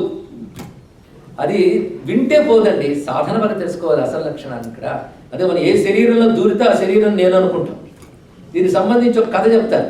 ఒక జ్యోతిష్ శాస్త్రవేత్త ఉన్నట్ట, వాడికి అందరి జాతకాలు చెప్పగలిగాడు. తన జాతకం చూసుకున్నాడు ఒకసారి. వాడు ఎప్పుడు పోతాడో తెలిసిపోయింది వాడికి. ముహూర్తం తెలిసిపోయింది, ఫలానా సంవత్సరంలో ఫలానా రోజులు పోతానని. ఇంకా వాడికి జాతక శాస్త్రం ఎంత డెవలప్ అయిపోయిందంటే తర్వాత జన్మ ఏంటో కూడా అని తెలిసిపోయింది. ఆ తర్వాత జన్మ తెలిసాక అసహ్యం వేసింది. కొడుకుని దగ్గరికి పిలిచాడు, నాయనా నేను వచ్చే సంవత్సరం ఫలానా రోజులు పోతాను అన్నాడు. ఇంకా సంవత్సరం అన్నాడు వాడు, వేరే విషయం. సరే వచ్చే సంవత్సరం ఫలానా డేట్ నేను పోతాను అనగానే ఆ కొడుకు అవునానన్నా, అయ్యో పాపం నన్ను ఏం చేయమంటాను అడిగాడు. పోయాక నేను అలాగో చెప్పలే, నేను చేయలేదు, నువ్వే చేసుకో. కానీ తర్వాత కొన్ని నెలల తర్వాత నేను మళ్ళీ పుడతాను. ఎక్కడో తెలుసా, చెప్పడానికి అసహ్యం ఉంది. ఫలానా ఊళ్ళో ఫలానా కాలువ దగ్గర ఒక పంది 10 పిల్లల్ని కడుతుంది, అందులో ఒకటి నేను అని. పంది జన్మ చాలా అసహ్యం. అందుకే ఆ జన్మ అంటే నాకు తలుచుకుంటే అసహ్యం ఉంది. నేను పుట్టిన వెంటనే నువ్వేం చేస్తావంటే అందులో నన్ను పోల్చుకోవడం చాలా ఈజీ. చారల పందిగా పుడతాను అని, గీతలు గీసిన పందిలా పుడతాను. నన్ను వెంటనే చంపే జన్మంతే చాలా అసహ్యం ఉందంట. నేను మహాపితృభక్తులు అందుకే తండ్రి పోయిన వెంటనే ఎప్పుడు పుడతాడని చూశాడు. కత్తి పట్టుకుని రెడీగా ఉన్నాడు. పుట్టాడు. పుట్టగానే పట్టుకున్నాడు చంపిద్దామని. కుయ్యో మొర్రో నడిచి వీడికి అర్థమయ్యే భాషలో చెప్పెట్ట. ఏమని? నన్ను చంపకన్నాడు. నువ్వు చంపమని చెప్పావు కదా అంటే, ఆ జన్మలో ఉంటే ఈ జన్మ అసహ్యం అనిపించింది, కానీ ఈ జన్మ వస్తే ఇదే బాగుంది అనిపించింది. ఇది కూడా హాస్యంగా చెప్పిన మన ఎందులోకి వస్తాం అదే నేను అనుకుంటామండి. అది వదలదు. అది టాప్ టు బాటమ్ నేనన్న భావం అలా ఉంటుంటుంది. కనుక మనలో ఆత్మ ఒకటి ఉంది, ఇవన్నీ చెప్తే బాగుంటాయి కానీ ఫీల్ రాదు. నేనంటే శరీరమే. దీన్ని మన వాళ్ళు దేహాత్మ భ్రాంతి అన్నారు. దేహాత్మ భ్రాంతి, దేహం నేననే భావం. ఈ దేహం అనే భావం మన శరీరంలో ఉన్నంత కాలం మనలో ఉన్న అద్భుతమైన శక్తిని మనం రియలైజ్ చేసుకోవాలంటే దానికి ఒక సాధన అవసరం. అందుకే స్వామి వివేకానంద ఒక మాట చెప్తాడు, each and every soul is potentially divine అని. ఆ చైతన్యమే డివైన్, అది మనలో ఉంది. ఎంత గొప్ప విషయం చూడండి. భారతీయ సంస్కృతి గొప్ప మాట చెప్తుందంటే, పరమాత్మ ఎక్కడో లేడు, నీలోనే ఉన్నాడు. బహుశా ఈ మాట ఇంత చక్కగా చెప్పగలిగే ఒకే ఒక్క ధర్మం పేరు హిందూ ధర్మం, సనాతన ధర్మం. నీలోనే భగవంతుడు ఉన్నాడు, ఎక్కడో లేడు. ఒక్క మాట చాలండి ఇక్కడ. అంటే మనకు తోడెవరున్నారు? ఆ లోపల పరమాత్మ చైతన్య రూపుడైన వాడు ఉన్నాడు. ఆయన వల్ల నీ బుద్ధి పనిచేస్తుంది, ఆయన వల్ల నీ ఇంద్రియాలు పనిచేస్తున్నాయి. అందుకే భగవంతుడి అడ్రస్ ఎక్కడ? హృదయంలో. పిల్లలకి రీచ్ అవ్వాలి. అక్కడున్న ఈశ్వరుడు నీ ఇంద్రియాలకు ఆయనే చైతన్యం ఇస్తున్నాడు, నీ బుద్ధికి ఆయనే చైతన్యం ఇస్తున్నాడు, నీ ప్రాణాలకు ఆయన చైతన్యం ఇస్తున్నాడు. దానితో శరీరం కదులుతుంది ఇక్కడ. ఈ మాట కృష్ణుడి భాషలో చెప్పాలంటే, ఈశ్వర సర్వభూతేషు హృద్దేశే అర్జున తిష్టతి భ్రామయన్ సర్వభూతాని యంత్రారూఢాని మాయయా. ఒక యంత్రగాడు యంత్రాన్ని ఆడించినట్టు లోపల పరమాత్మ మనల్ని ఆడిస్తున్నాడు. వెంటనే మనకు ఒక మాట వస్తుంది, ఆయనే ఆడిస్తున్నాడు, మేమేం చేస్తామంటే ఇక్కడ. ఆయన నీ కర్మకి తగ్గట్టు ఆడిస్తున్నాడు, అదే తెలుసుకో ఇక్కడ. అందుకు నువ్వేం చేయాలంటే, ఆయన వల్ల పనిచేసే బుద్ధికి ఒక తెలివి చెప్పాలి. నేను ఆయన వల్లే పనిచేస్తున్నాను అని తెలివి వచ్చి, ఈ బుద్ధి ఆయన ఉన్నాడనే నమ్మకంతో, ఆయన అందరిలో ఉండి గమనిస్తున్నాడనేటువంటి నమ్మకంతో ఉండాలి. ఇది ప్రధానమైనటువంటి అంశం. అందుకే ఈశ్వరుడి స్వరూపం ఎక్కడుంది? హృదయంలో ఉంది. అలాంటి ఈశ్వరుడిని నువ్వు ఆయన సర్వత్ర వ్యాపించున్నాడు కనుక విష్ణు అంటావు. విష్ణు అంటే సర్వత్ర వ్యాపించున్నాడు. ఈ శరీరం పోతుంది, మళ్ళీ పుడుతుంది. శరీరంలో ఒకప్పుడు బాలురం, మరొకప్పుడు యువతలం, యువకులం, తర్వాత వృద్ధులం, రోగగ్రస్తం. లోపల ఉన్న చైతన్యం మాత్రం శుద్ధం, నిర్మలమైనది. దానికి శివం అంటారు. కానీ శివ విష్ణు రెండు దానికే పేర్లు. గమనించారు కదా. కొందరు అంటారు యూనివర్సల్ గాడ్ ఒకటి కావాలండి, శివ విష్ణు అంతా రిలీజియస్ అని. కానీ శివ విష్ణు వర్డ్కి మీనింగ్ మీకు తెలిస్తే it is universal, nothing but. తెలుసుకోండి, మీనింగ్ ఆలోచించట్లేదు. మీనింగ్ ఆలోచించే విష్ణు అంటే ఆల్ పర్వేడింగ్, సర్వవ్యాపకుడు. ఈ ఆత్మ ఇందాక చెప్పాను అందరిలో ఉందని, అందుకే విష్ణు. అంతే ఇది ఆత్మ శరీరం తల నుంచి పాదం వరకు వ్యాపించింది కదా విష్ణు. ఇది ప్యూర్ ఇట్ సెల్ఫ్. ఈ శరీరం అందంగా అనిపించడానికి కారణం లోపల చైతన్యం. ఆ చైతన్యం విత్తుడురా అయిపోతే ఈ శరీరం దేనికి పనికిరాదు. కనుక లోపల ఉన్నదా ఆ చైతన్యం ఎవరు? అటువంటిప్పుడు శుభం కదా, శుద్ధం కదా, అదే శివం. మీరు ఆలోచించాడు, ప్రతి దేవతా నామానికి ఇదే అర్థం వస్తుంది. నేను అదే ఒక్కొక్క నామం మీరు చెప్పే దేవుళ్ళ పేర్లన్నిటికీ ఆత్మపరంగా అర్థం చెప్తే నాకు ఉపన్యాసం సరిపోదు, టైం సరిపోదు. అందుకని కొంత ఆపేశాను. కానీ ఇవన్నీ మన విష్ణు అన్నా, శివుడు అన్నా, రామ అన్నా, కృష్ణ అన్నా అంతా ఈ ఆత్మకి పరమాత్మకే వర్తిస్తుంది. అంతటికి అర్థం అది. ఇప్పుడు ఆ పరమాత్మ చైతన్యం వల్ల ఈ బుద్ధి పనిచేస్తూ ఆయన వల్ల ఆలోచించగలుగుతున్నాం. ఆయన కూడా నీ పూర్వపుణ్య విశేషం చేత నీకు ఒక్కొక్క శక్తిని ఇస్తున్నాడు. ఇప్పుడు ఈ జీవితాన్ని ఎలా వినియోగించుకోవాలి, మనలో ఉన్న పరమాత్మను తెలుసుకునే పని ఎలా చేయాలి, ఇప్పుడు అది మనం చెప్పుకోబోతున్నాం. అందుకే ఇప్పుడు మనకు అర్థమైందంటే, అన్నిటికంటే గొప్పదైన శరీరం మనకిచ్చాడు, ఆయనే ఇచ్చాడు. మన పుణ్యాల వల్ల మనకి ఇచ్చాడు, ఇచ్చేవాడు ఆయన. కనుక ఇప్పుడు అన్నిటికంటే విలువైన జన్మ ఏం జన్మ? వాల్యుయబుల్ జన్మ మానవ జన్మ. అందుకే ఈ జన్మలో, ఈ జీవితంలో కొన్ని వాల్యూస్ ఉన్నాయి. ఈ వాల్యూస్ మనం పాటిస్తే ఈ వాల్యుబుల్ జన్మకి వాల్యూ ఇచ్చిన వాడిని మనం తెలుసుకోగలం ఇక్కడ. అందుకే ఏ వాల్యూస్తో ఉంటే ఈ లైఫ్ నిజంగా వాల్యుబుల్ చేసుకోగలమో మనం తెలుసుకోగలం. దాని గురించి మనకి సంస్కృతి ఎంత గొప్పగా చెప్తుందంటే, జీవితం ఎంతో విలువైనది ఆయన అని ఒక మాట అనేక చోట్ల కనబడుతుంది. రామాయణం మనకు తీసుకుందాం. రామాయణంలో ఏం చెప్పారు అంటే, మీరు రామ స్టోరీ, రావణ స్టోరీ ఏవేవో చెప్పచ్చు. కానీ రామాయణంలో ఎన్నో సారాంశాలు ఉన్నాయి, ఎన్నో ఉపదేశాలు ఉన్నాయి. The first and foremost message from Ramayana is nothing but అదేమిటంటే లైఫ్ ఈజ్ సో వాల్యుయబుల్. ఇది రామాయణ ఇచ్చిన మెసేజ్ అండి. Life is so valuable. జీవితం అతి విలువైనది. నేను జీవితాన్ని ప్రేమించడం నేర్చుకోవాలి. అంతేగాని అల్లవాళ్ళు ఎవరినో ప్రేమించాను, వాడు ప్రేమ నాకు అందలేదు కనుక నేను చచ్చిపోతాను అనుకుంటే నువ్వు ఎవరిని ప్రేమించాలో వాడిని ప్రేమించలేదు. నిన్ను నువ్వు ప్రేమించుకో. First love yourself. నిన్ను ప్రేమించుకో, నీ జీవితాన్ని ప్రేమించుకో, ఆ తర్వాత ప్రపంచం. హనుమాచార్య ఒక మాట అంటాడు, ముందు తాకలిగితే 3 లోకములు అన్నాడు. ముందు నువ్వంటూ ఉంటేనే 3 లోకాలు, తర్వాతే ముందు నువ్వు, తర్వాత లోకం. కానీ చుట్టూ ప్రపంచం కాదు, నువ్వే ఒక ప్రపంచం.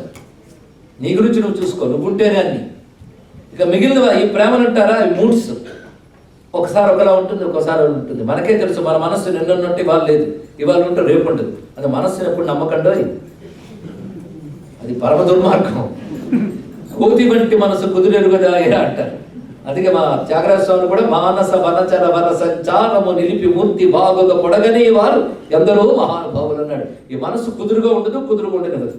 కొంతమంది ధ్యానం చేస్తామని రెడీ ఉంటారు, వెంటనే ఫోటో తీరా అంటాడు. ఎందుకంటే వాడు అందరికీ వాట్సాప్లో పంపాలి, ఫేస్బుక్లో పెట్టాలి. ధ్యాన భంగిమలో ఫలానా వారు, అది కింద క్యాప్షన్. ఈ మధ్య మా రాజకీయ నాయకులు కూడా ధ్యాన భంగంలో ఫోటోలు పెడుతుంటారు ఫ్లెక్సీ. అంటే లోపల ఏం ధ్యానిస్తున్నాడు ఈశ్వరుడు కనుక పోజు కుదిరింది ఇక్కడ. కనుక ధ్యానం అంటే వాడు కూర్చున్నాడు కానీ మనసు కూర్చోదు, తెగ పరిగెడుతుంది. అది ఏదో పని చేసుకుంటూ తిరిగాడు అనుకోండి, అంత పరిగెట్టదు మనసు, ఆ పని మీదే ఉంటుంది. ధ్యానానికి కూర్చుంటేనే ఎక్కడ లేని ఆలోచనలు వస్తాయి. అవునా లేదు ఇక్కడ? అదే మనసును నమ్మకండి.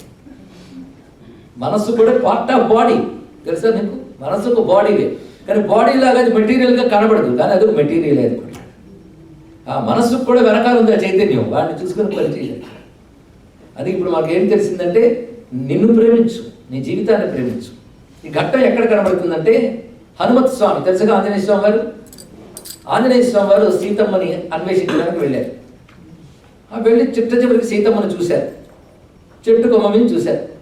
కానీ ఇప్పుడు ఆవిడ ముందు వెళ్ళడానికి ఇది టైం కాదు, అందుకే జాగ్రత్తగా గమనిస్తున్నాడు, ఏ టైం చూసి ముందుకు వెళదామా అని.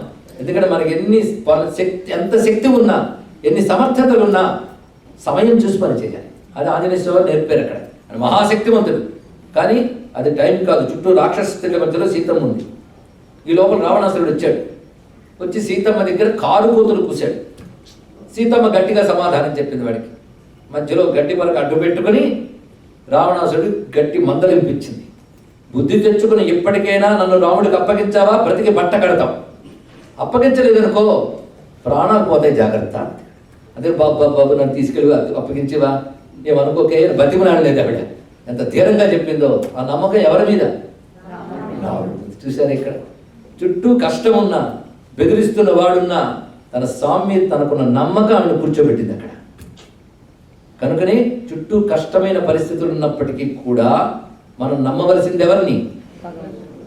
రాముడిని, భగవంతుడిని. అది ఆ పని చేసింది ఆవిడ. అయితే మొత్తానికి రావణాసురుడు మహా కోపగించుకున్నాడు, ఊగిపోయాడు. చిత్రం ఏంటంటే ఆయన అంత ఊగిపోయాడు కానీ లోపల వాడికి భయం పుట్టిందండి. ఇక్కడ సీతమ్మ ధైర్యంగా కూర్చుందిట. ఆవిడకి అంత ధైర్యం ఎక్కడి నుంచి వచ్చిందా అంటే, మా వాల్మీకి ఒకటే మాట అంటారు, వృత్త సౌందర్య గర్విత.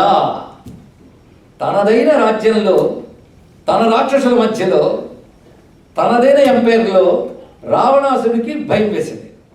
కానీ తనది కాని రాజ్యంలో, తనది కాని చోట శత్రువుల మధ్యలో కూర్చున్న సీతమ్మ ధైర్యం పొందిట. ఎక్కడి నుంచి వచ్చింది ధైర్యం అంటే, ఆమె క్యారెక్టర్ ఆమె ధైర్యం ఇచ్చింది అని ఇక్కడ గొప్ప విషయం. లైఫ్లో వాల్యూ ఏంటి? వాల్యూయబుల్ లైఫ్లో the valuable thing is nothing but character. Character ఉంటుంది. ఆ క్యారెక్టర్ పేరు ధర్మం. ఏమి, ఇంతవరకు రాముడు రాలేదు, 10 నెలలు అయిపోయింది, హోప్ లేదు. ఈ రావణాసుడు మంచి ఆఫర్ ఇచ్చాడు, మంచి సామ్రాజ్యం ఇస్తాడు, పట్టమేషుడు కూడా చేస్తానన్నాడు. ఇక్కడ పైగా నా రాణులందరూ వచ్చి నీ గూడిగం చేస్తానన్నాడు, నా 10 తలను నీ పాదాల దగ్గర పెడతానన్నాడు. ఇదేదో బాగుంది, నన్ను ఎవరు తప్పు పడతారు, ఎలాగూ 10 నెలలు అయిపోయింది, ఆయన రాలేదు అంటే ఈ మాట ఊహించడానికి కూడా అసహ్యమే. కానీ ఆ తల్లి అలా నిలబడింది చూసారు ఇక్కడ. అది వాల్యూ. అంటే ఒక లైఫ్లో ఒక వాల్యూని పట్టుకుంటే అది మనకు ధైర్యాన్ని ఇస్తుంది. ఆ వాల్యూస్ మనం నేర్చుకోగలగాలి. ఆ వాల్యూ పట్ల కమిట్మెంట్ ఉండాలి. ఆ కమిట్మెంట్తో ఆవిడ కూర్చోగలిగింది ఇక్కడ. అప్పుడు ఆవిడ మాటకి రావణాసుడు భయపడ్డాడు. కనుకనే మన చుట్టూ ఎన్ని ప్రతికూల పరిస్థితులు ఉన్నప్పటికీ కూడా, బాధ పెట్టే సంఘటనలు ఉన్నప్పటికీ కూడా, మనం ఏ ధర్మాన్ని పట్టుకున్నామో ఆ ధర్మం మనల్ని రక్షిస్తుంది. ఇది ధర్మం రక్షతే రక్షిత అనే మాటకి ఇది అర్థం. అదే ధర్మం రక్షిత రక్షిత అని బోర్డు పెడితే రక్షణ లేదు. ధర్మం ఆచరించు, ఆవిడ ధర్మాన్ని కట్టుబడింది. అంటే కష్టం వచ్చినా ధర్మాన్ని కోల్పోలేదు. మరి హోప్ ఏంటి? ఇవాళ నాకు కష్టం అనిపించినా, సుఖం దగ్గరలో కనిపించకపోయినా ధర్మం నన్ను ఎప్పటికైనా కాపాడుతుంది అనేటువంటి ధైర్యం ఉంటుంది ఇక్కడ. అది ధైర్యం. ఎందుకు ఎన్ని కష్టాలు వచ్చినా మనం పోగొట్టుకోకుండా ఉండవలసింది దేన్ని? ధైర్యాన్ని. ఇప్పటికిప్పుడు ఎన్ని చెప్పాను చూడండి. ఇక్కడ ధైర్యం ఉండాలి, విశ్వాసం ఉండాలి, మూడవది ధర్మం ఉండాలి. ఈ 3 వాల్యూస్ ఇప్పటికి ఇలా మొత్తం ప్రవచనం అయ్యే లోపల ఎన్ని వాల్యూస్ వస్తాయో చూడండి. ఇక్కడ ముందు ధైర్యం, అది ఎప్పుడు కోల్పోకూడదు. ఎంత కష్టకాలం వచ్చినప్పటికీ కూడా ధైర్యాన్ని కోల్పోకూడదు. ఎందుకంటే తర్వాత అమ్మే చెప్తున్న సమాధానం నేను చెప్పను.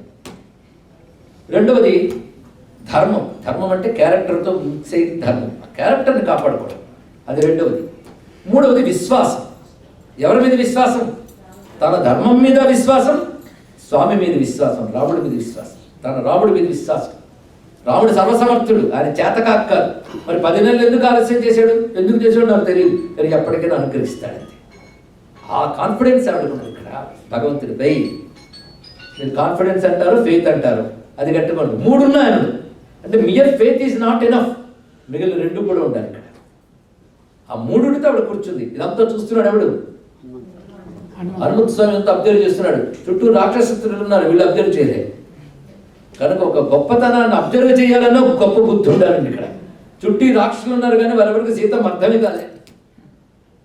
తర్వాత రావణాసుడు ఊగిపోయాడు.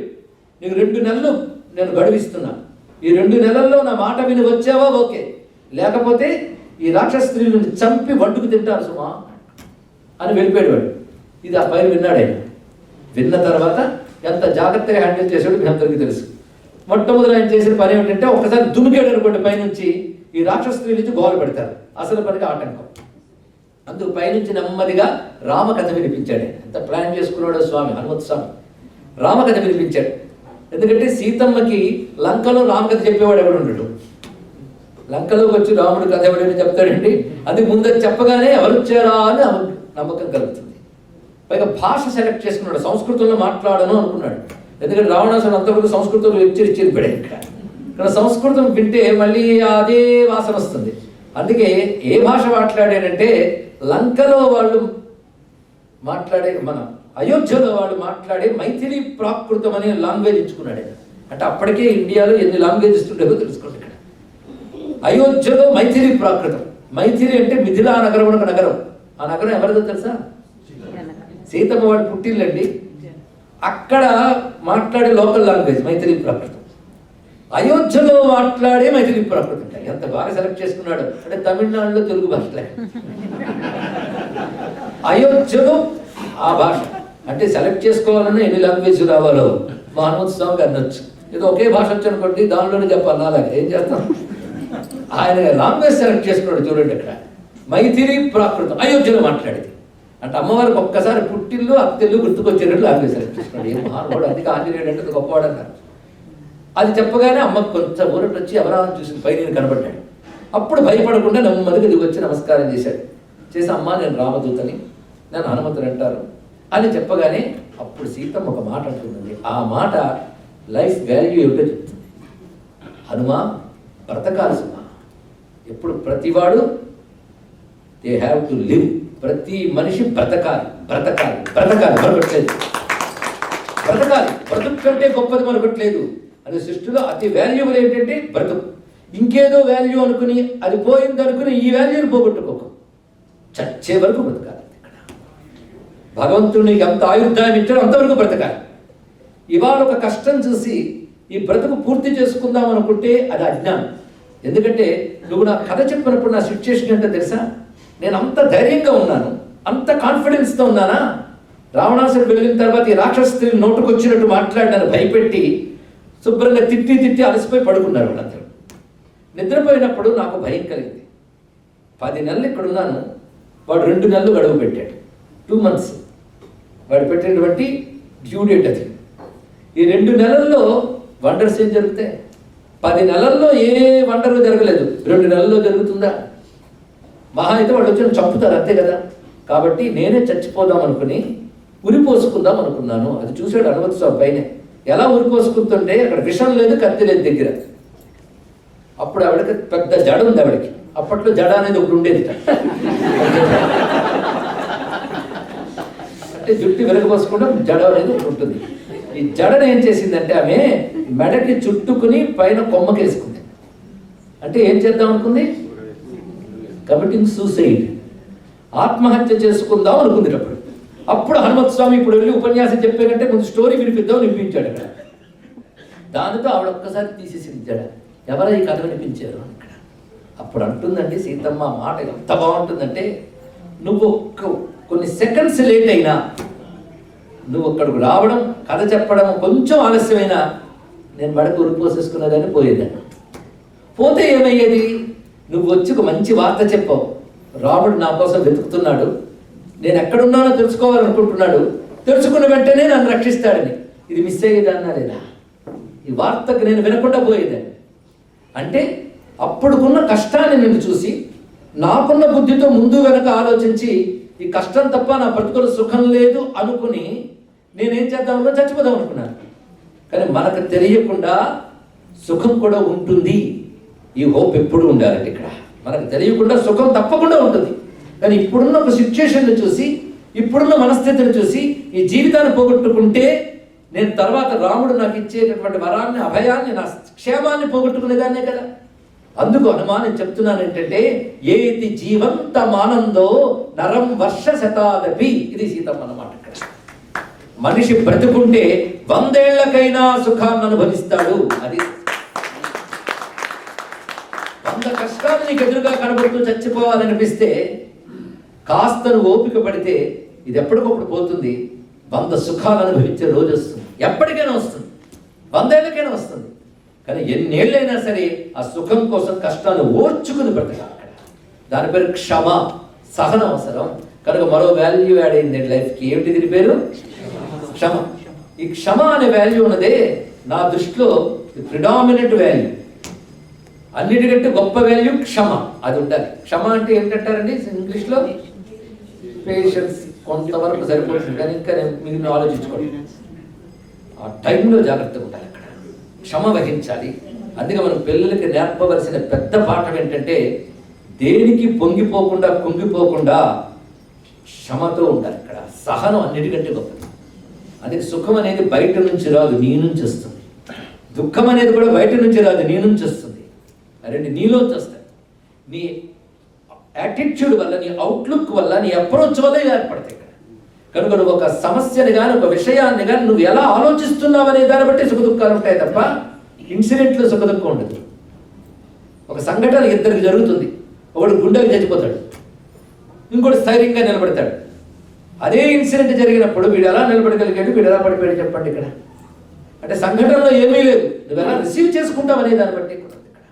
కానీ మనం ఎలా రిసీవ్ చేసుకోవాలి ఒక సంఘటన అంటే, అది ఎలాగో నీకు బయటది, ఇట్ ఈస్ అవుట్వర్డ్, నీ లోది కాదు ఇక్కడ. అదే బయట దాన్ని లోపలికి తెచ్చుకోకు. క్షమతో దాన్ని అబ్జర్వ్ చేయి, పరిశీలించు. ఆ అబ్జర్వేషన్ రెండవది. అదే క్షమతో పాటు నువ్వు క్షమ వహిస్తే నీకు సరైన ఆలోచన వస్తుంది. నీకు పేషెన్స్ పోతే సరైన థాట్ రాదు, సరైన డెసిషన్ రాదు, క్లారిటీ రాదు. క్షమ ఉండాలి. క్షమ చాలా అవసరం. అందుకే ఇప్పుడు సీతమ్మ అన్నది ఎప్పుడు మా ఆయన చెప్తూ ఉండేవాడు, క్షమ క్షమ క్షమ అని. నేను దానితోనే ఉన్నాను. కానీ ఇవాళ ఏదో దుఃఖం చూడగానే కొంచెం మనసు చెదిరిపోయింది. పైగా నో హోప్ అనే భావం కలిగింది నాకు. ఆ నో హోప్ అనగానే చచ్చిపోదాం అనుకున్నా.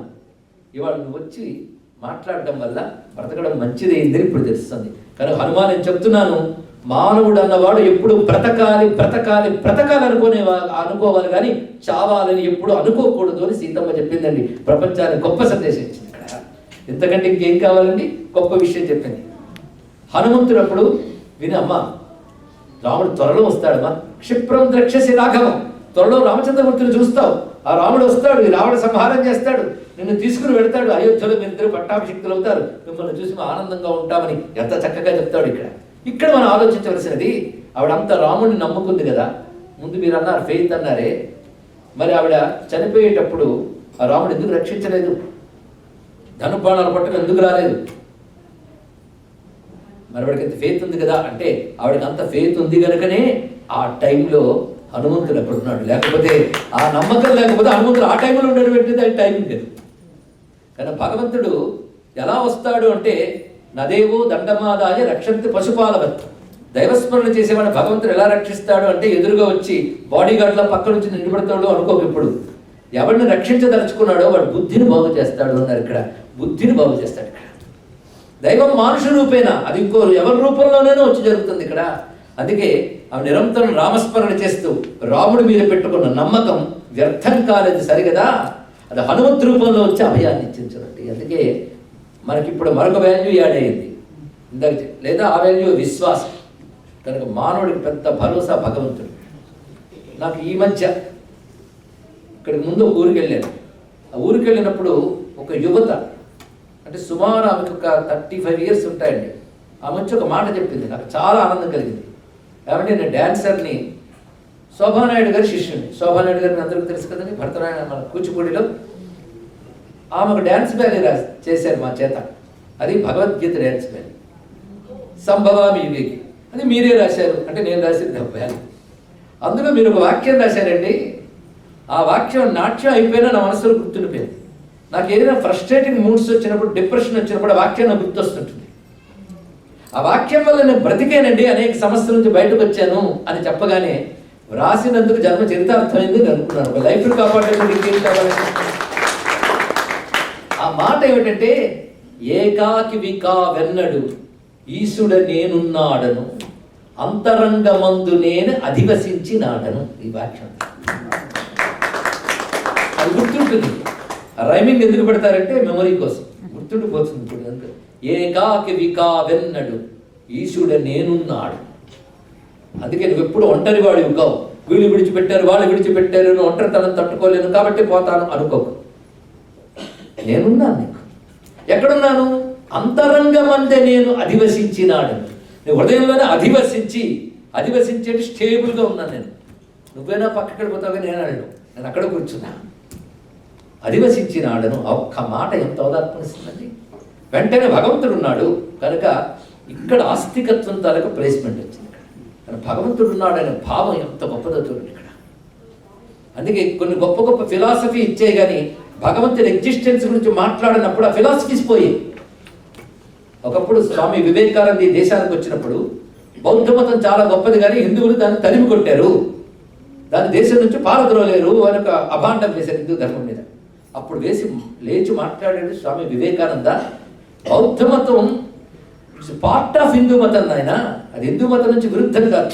హిందూ మతంలో ఫిలాసఫీ అండ్ యోగా చెప్పారు, ఆ రెండూ తీసుకుంది బౌద్ధ మతం అంతే. ఇక్కడ మిగిలిన పార్ట్ అంటే యజ్ఞం, యాగం, కర్తవులు వీటి వైపు తీసుకోలేదు. ఈ పార్ట్ తీసుకొని డెవలప్ చేసింది. It is part of Hinduism. అయితే బౌద్ధ మతం వెళ్ళిపోయిందని మీరు అనుకోవడానికి కారణం ఏంటంటే బౌద్ధ మతం భగవంతుడి ఎగ్జిస్టెన్స్ గురించి మాట్లాడలేదు. భగవంతుడు లేడని చెప్పలేదు, ఉన్నాడని చెప్పలేదు. కనుక అది భరోసా ఇవ్వలేకపోయింది. మానవుడికి భగవంతుడు అనేవాడు కూడా ఉన్నాడని భరోసా ఇవ్వలేకపోయింది. ఈ భరోసా ఇవ్వని ఏ ఫిలాసఫీ కూడా బ్రతకదు అని చెప్పాడు స్వామి వివేకానంద చూడండి ఇక్కడ. అందుకే భగవంతుడు ఉన్నాడు, ఒకడు గమనించేవాడు ఉన్నాడు. ఎక్కడ? పరలోకము నుండి గమనించుతున్నాడు కాదు, నీ హృదయంలో ఉండి గమనిస్తున్నాడు. ప్రతి వారి హృదయంలో ఉండి గమనిస్తున్నాడు ఇక్కడ. అందుకే ఎక్కడో బియాండ్ ద వరల్డ్ కాదు, ఈ బిలాంగ్స్ టు ద వరల్డ్.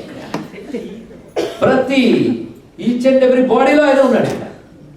అందుకే స్వామి ఇంతవరకు నా కర్మ కొద్దీ నన్ను నడిపిస్తున్నావు, నేను నీకు సరెండర్ అయ్యాను, నీ కృప కొద్దీ నన్ను నడిపించు. నీ కృప అంటే నీ దయ, నీ కంపాషన్. అందుకే సర్వజీవుల్ని భగవంతుడు నడుపుతాడు. మరి అంటప్పుడు ఆయన నమస్కారం చేయడం ఎందుకండి అంటే, నమస్కారం చేసే భక్తుడు అయ్యామనుకో అందరినీ వారి కర్మ కొద్దీ నడిపిస్తాడు, భక్తుడిని తన దయ కొద్దీ నడిపిస్తాడు. ఇక్కడ పరమేశ్వరుడు దయ. అందుకే మనం తర్వాత పిల్లలకి నేర్పవలసిన ప్రధానమైన విషయం ఏంటంటే లైఫ్ యొక్క వాల్యూ ముందు చెప్పి దాని తర్వాత చెప్పాల్సింది అంటే ఈ లైఫ్కి వాల్యూ ఇచ్చినవాడే భగవంతుడు, ఈ వాల్యూబుల్ లైఫ్ ఇచ్చినవాడే భగవంతుడు. కనుక ఎప్పుడు ఆయన మరిచిపోకు. ఆయన మరిచిపోకు అంటే ఆయన గారు ప్రార్థిస్తే ఏదో నీకు ఇస్తాడు అంటే ఈ విల్ గివ్ సంథింగ్ అనేది కాదు. Is already given. ఆయన ఆల్రెడీ ఇచ్చేసాడు. కనుక భగవంతుడు నమస్కరించాల్సిన దేనికి? ఏదో ఇస్తాడని కాదు, ఎన్ని ఇచ్చాడని తెలుసుకోండి. So gratitude, express your gratitude, not prayer. కానీ హిందూ మతంలో ప్రేయర్ అంటే మీరు ప్రార్థన ట్రాన్స్లేట్ చేస్తారు, కానీ హిందూ మతంలో ప్రార్థన అనే శబ్దం ఎక్కువ వినబడదు.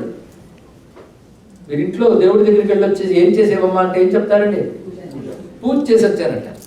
రెండవది ఏదో మంత్రం పట్టుకు తిప్పితే జపం చేసి వచ్చారంటారు. ఇంకా ధ్యానం చేసి వచ్చారంటారు. కానీ ప్రార్థన చేసి వచ్చాను ఇప్పుడు అన్నాము మనం. ప్రార్థన ఎవరికి తెలుస్తుందంటే దేవుడి గురించి అర్థం కాని వాళ్ళు ప్రార్థన చేస్తారు. కానీ మన ప్రేయర్స్ లేవు ఇక్కడ. అయితే ప్రే చేస్తే తప్పేం కాదు, కానీ ప్రేయర్ కంటే గొప్ప చెప్పాం మనం ఇక్కడ. ఈ ప్రేయర్ అందులో ఇంప్లైడ్, దాన్ని నువ్వు వేరే చేయక్కర్లేదు. ప్రార్థన అనే మాటకి నేను తెలుగు చేస్తాను, మీరు ఏమనుకోవద్దు. అర్థించుట అంటే అడుక్కొనుట, ప్రా అనేది ఉపసర్గ అంటే గొప్పగా అడుగుకొనుట. కనుక ప్రార్థన అంటే గొప్పగా అడుక్కోవడం. ఏమడుగుతావంటే ఎన్నో ఇచ్చిన వాడిని ఏమడుగుతావు నువ్వు? ఎన్ని ఇచ్చిన వాడికి అసలు కావాలని ఎలా అడుగుతాను? అయితే మనం ఎప్పుడు కూడా జీవితంలో మన వ్యూ ఎలా ఉంటుందంటే అవుట్లుక్, ఏది ఇవ్వలేదో చూస్తాం, ఏది ఇచ్చాడో చూస్తాం. ఇది మన పరిస్థితి ఇక్కడ.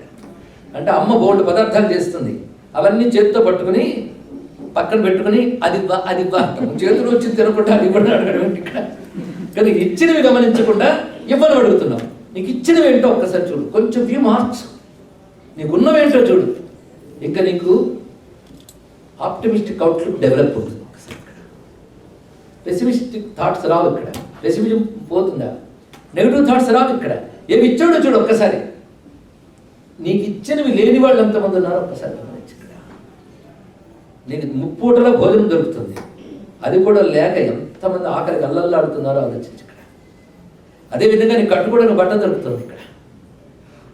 పైగా నీకంటూ శరీరానికి ఎంతో కొంత ఆరోగ్యం ఉంది, నడవగలుగుతున్నావు, చూడగలుగుతున్నావు, తినగలుగుతున్నావు. ఈ ఆర్గన్స్ పనిచేస్తున్నాయా? ఈ ఆర్గన్స్ లేక ఎంతమంది రోగగ్రస్తులు ఉన్నారో చూడు. నీకు ఇచ్చినవి గమనించు. ఇన్ని వాల్యుబుల్ అన్నీ నీ దగ్గర ఉన్నప్పుడు ఇంతకంటే ఏమి ఇవ్వాలి? వీటితో నువ్వు ఎన్ని చెయ్యొచ్చు. ఇవి టూల్స్, ఎక్విప్మెంట్స్. వీటిని యూటిలైజ్ చేయి, మంచిగా యూటిలైజ్ చేయి. అంటే మంచిగా వాడుకోవడానికి నీకు ఎన్ని ఇచ్చాడు? వీటితో నువ్వు అన్ని అనుభవించాలి, సుఖపడాలనుకుంటున్నావు, కానీ వీటితో మంచి పనులకు వినియోగించాలి, తెలుసుకో. కానీ మనిషి సుఖంగా బ్రతకాలని ఎప్పుడు అనుకోకూడదు. మంచి కోసం బ్రతకాలి, మంచి చేయడానికి బ్రతకాలి, ధర్మం కోసం బ్రతకాలి, 10 మందికి పనికొచ్చే పని చేయాలి.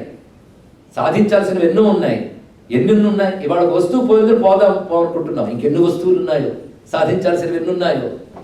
ఒక్క పరీక్షలో చిన్నప్పటి నుంచి తల్లిదండ్రులు ఏం చెప్పారంటే, నువ్వు ఫస్ట్ ర్యాంక్ తెచ్చుకోవాలి, లేకపోతే లైఫ్కి వాల్యూ లేదు అని సార్.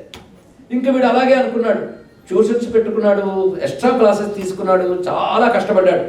టీచర్స్ కూడా అదే టార్గెట్ పెట్టారు, నువ్వు ఫస్ట్ క్లాస్ తేవాలి, మన ఇన్స్టిట్యూషన్కి నీ వాళ్ళ పేరు రావాలి, లేకపోతే your life is not valuable. ఇలా చెప్పగానే వాడు సైకలాజికల్ కాదు, గట్టిగా కొట్టింది. పరీక్ష రాసి వచ్చారండి. జరిగిన సంఘటన విశాఖపట్నంలో. అని చాలా గ్రేట్ పర్సనాలిటీ, వాళ్ళ కొడుకు చిన్నపిల్లవాడు. పరీక్ష రాసి వస్తూ వచ్చాడు. నాన్న ఎవరో రిలేటివ్స్ వస్తే మాట్లాడితే, నా పరీక్ష ఎలా రాసావు అన్నాడు. బాగానే రాశాను నాన్న అన్నాడు. అలా మేడ మీదకి వెళ్ళి దబ్బీమని దూరిపోయాడు. అంటే ఆ ఫస్ట్ ర్యాంక్ అని తెచ్చుకోకపోతే యువర్ లైఫ్ ఇది నాట్ వాల్యుబుల్ అనేసారు. పరీక్ష రాసి వచ్చాక కాన్ఫిడెన్స్ పోయింది, రాదని తెలిసిపోయింది. కానీ లైఫ్లో ఫస్ట్ ర్యాంక్ ఒకటే కాదు, ఇంకా వాల్యూస్ చాలా ఉన్నాయి ఇక్కడ. కనుక ఒక ఆపర్చునిటీ క్లోజ్ అయిపోయిందంటే కంప్లీట్లీ క్లోజ్డ్ కాదు, ఇంకో ఆపర్చునిటీ తప్పకుండా ఉంటుంది ఇక్కడ. ఇది కాకపోతే ఎన్నున్నాయో జీవితంలో చదువు ఒక్కటే పరమార్థం కాదు. చదువు అవసరమే, కానీ చదువు ఒక్కటే లైఫ్ కాదు, ఇంకా ఎన్నో ఉన్నాయి. ఏంటి ఇంజనీర్లు మాత్రమే బతుకుతున్నారా? డాక్టర్స్ మాత్రమే బతుకుతున్నారా?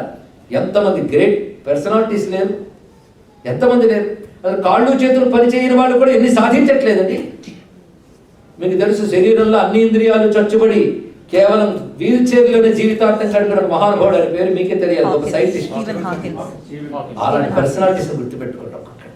ఎలా సాధించారో, ఏమీ లేని అతి దరిద్ర స్థితిలో తినడానికి తిండి కూడా లేనటువంటి వాళ్ళు కృషితో సాధించి ప్రపంచానికి లీడర్స్ అయ్యారు ఎంతోమంది.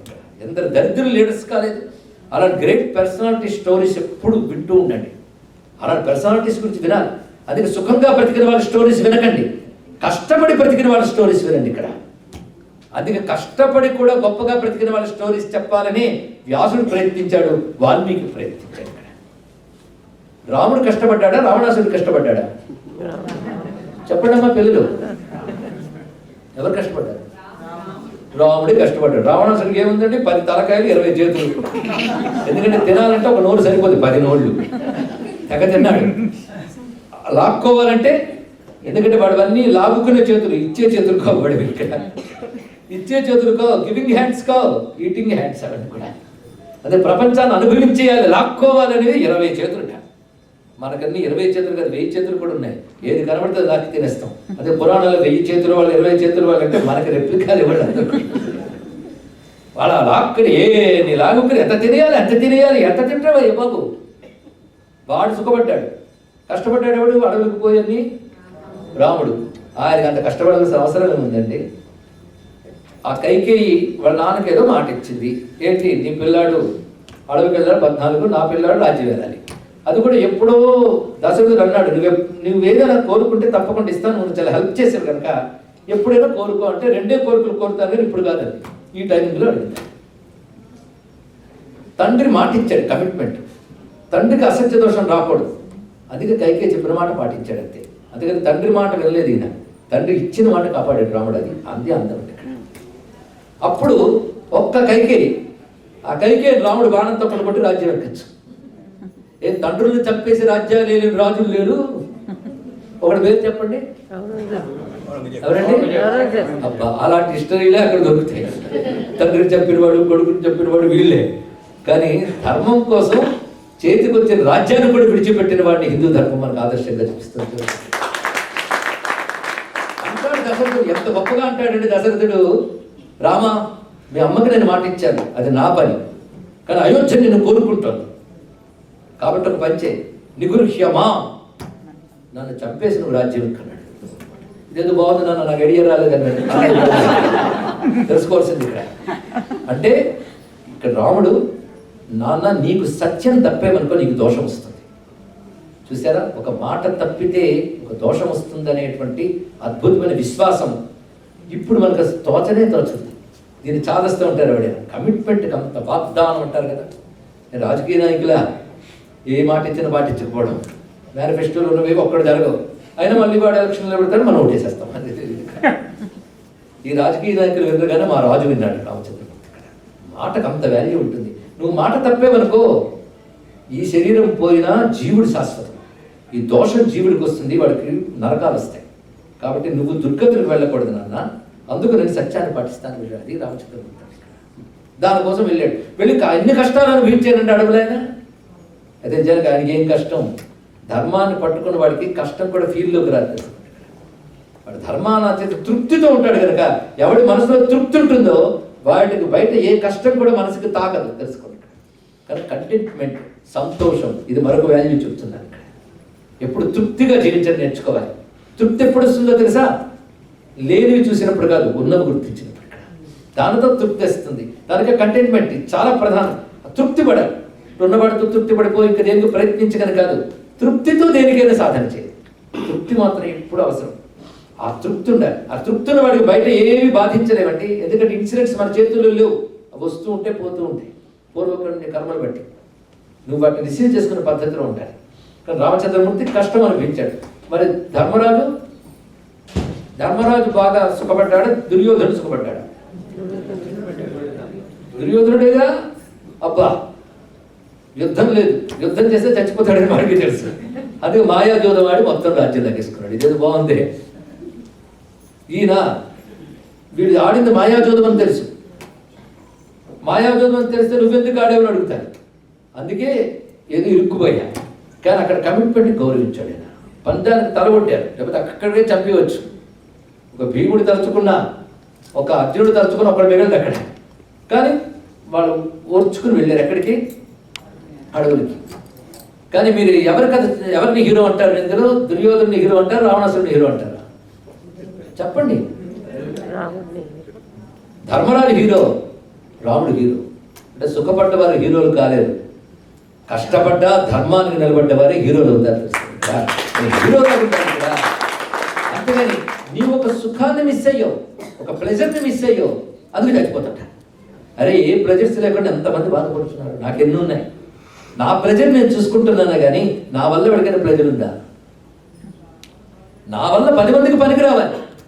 ఎంతమంది త్యాగాలు చేసి 10 మంది కోసం జీవిస్తున్నారండి. నా కోసం సంపాదించుకోవడం, నా కుటుంబానికి కోసం సంపాదించుకోవడం కాదు ప్రధానం. నా వల్ల 10 మందికి ఉపయోగం ఉందా లేదా? అదే ప్రతి మనిషి పడుకునేటప్పుడు రాత్రి నేను ఇవాళ ఎవరికైనా పనికొచ్చే పని చేశానా అనుకోవాలి. దానికి రైట్ ఆన్సర్ దొరికితే అప్పుడు హాయిగా పడుకోవాలి ఇక్కడ. కానీ తన వల్ల 10 మంది బ్రతికితే వాడి జీవితం సార్థకత. అంతేగాని వాడికి వాడు స్వార్థంగా బ్రతకడం గొప్పతనం కాదు. 10 మందికి పనికొచ్చేట్టు జీవించాలి. అది ఎవరి జీవితం గొప్పదని చెప్తున్నాను ఇక్కడ. రాముడు కష్టాన్ని అనుభవించిన వాడికి ఏమీ బాధ లేదండి. కనుక ఎప్పుడు మనం హీరోల్లో ఉండాలి, కష్టానికి కృంగిపోకూడదు. ఇది చాలా ప్రధానమైనటువంటి అంశం. అయితే ఒక్కొక్కప్పుడు కష్టం వచ్చినప్పుడు హ్యూమన్ ఎమోషన్స్ ఈ ప్రవచనాలు గుర్తుపెట్టుకుంటాయా? ఇవాళ నేను చెప్పిన ప్రవచనం రోజంతా మీరు గుర్తుపెట్టుకుంటారా? గత ఏడాది ఏం చెప్పారంటే ఒక్కడు చెప్పగలిగితే నమస్కారం. అప్పుడు ఎన్ని లాజికల్ పాయింట్స్ చెప్పానో ఎంతో ఏదో పొరపాటు నాకు గుర్తుంది. విన్నవాడిక అందరు శివలింగాలు లాంటి వాడు. అభిషేకం చేసినప్పుడు ఒక్క వీరు శివలింగంతో కానీ నువ్వు ఎప్పుడు గుర్తుంటాయండి. ఎన్ని మంచి విషయాలు వినలేదు ఇప్పటికీ, ఎన్ని చూడలేదు ఇలాంటివి. ఏమో అక్కడ గుర్తురాదు. ఇక్కడ గుర్తుండాలన్నా అప్పుడు లెక్క కలిసి రావాలి, అప్పుడే గుర్తుంటుంది. సరే వేరే విషయం గుర్తురాదు. ఎందుకంటే మనం బయట ప్రపంచం ఎంత చూస్తాం. ఇక్కడ మీరు వినేది 2 గంటలు, బయట ప్రపంచం 22 గంటలు. దేని ఇన్ఫ్లుయెన్స్ ఎక్కువ ఉంటుంది? ఖచ్చితంగా దాని ప్రభావం ఎక్కువ ఉంటుంది. ఇక్కడ నుంచి వెళ్ళగానే మర్చిపోతాం. ఆ బయట ప్రపంచంలో మళ్ళీ నాది ఏదో అనుకుంటాం, నాది నాకు వస్తుంది అనుకుంటాం, రాకపోతే ఫ్రస్ట్రేషన్. నాకేదో ఉందనుకుంటాం, అది పోతే డిప్రెషన్. మంచి మంచి వర్డ్స్ క్రియేట్ చేస్తే నాకు తెలుసలేదు. రకరకాల మానసిక వికారాలు వస్తాయి. వెంటనే కన్సల్ట్ టు డాక్టర్. అతని దగ్గరికి వెళ్ళామనుకోండి, వాడు మొత్తం టెస్ట్ చేసి దానికి నామకరణోత్సవం చేసి పంపిస్తాడు. అంటే will give a name to it, not treatment. దీన్ని మనం తెలుగులో మన నాగరికతలో నామకరణోత్సవం ఉంటారు. వాడి పేరు పెడతాడు. అందుకే నువ్వు వెళ్ళి ఎన్నో కష్టాలు వెళ్ళబుచ్చుకుంటే టక డిసార్డర్ లేదా సిండ్రోమ్ చివరికి కలుస్తుంది. చివరికి సిండ్రోము డిసార్డర్ ఇది మాత్రం కావాలి, మిగిలినవన్నీ మారుతుంది.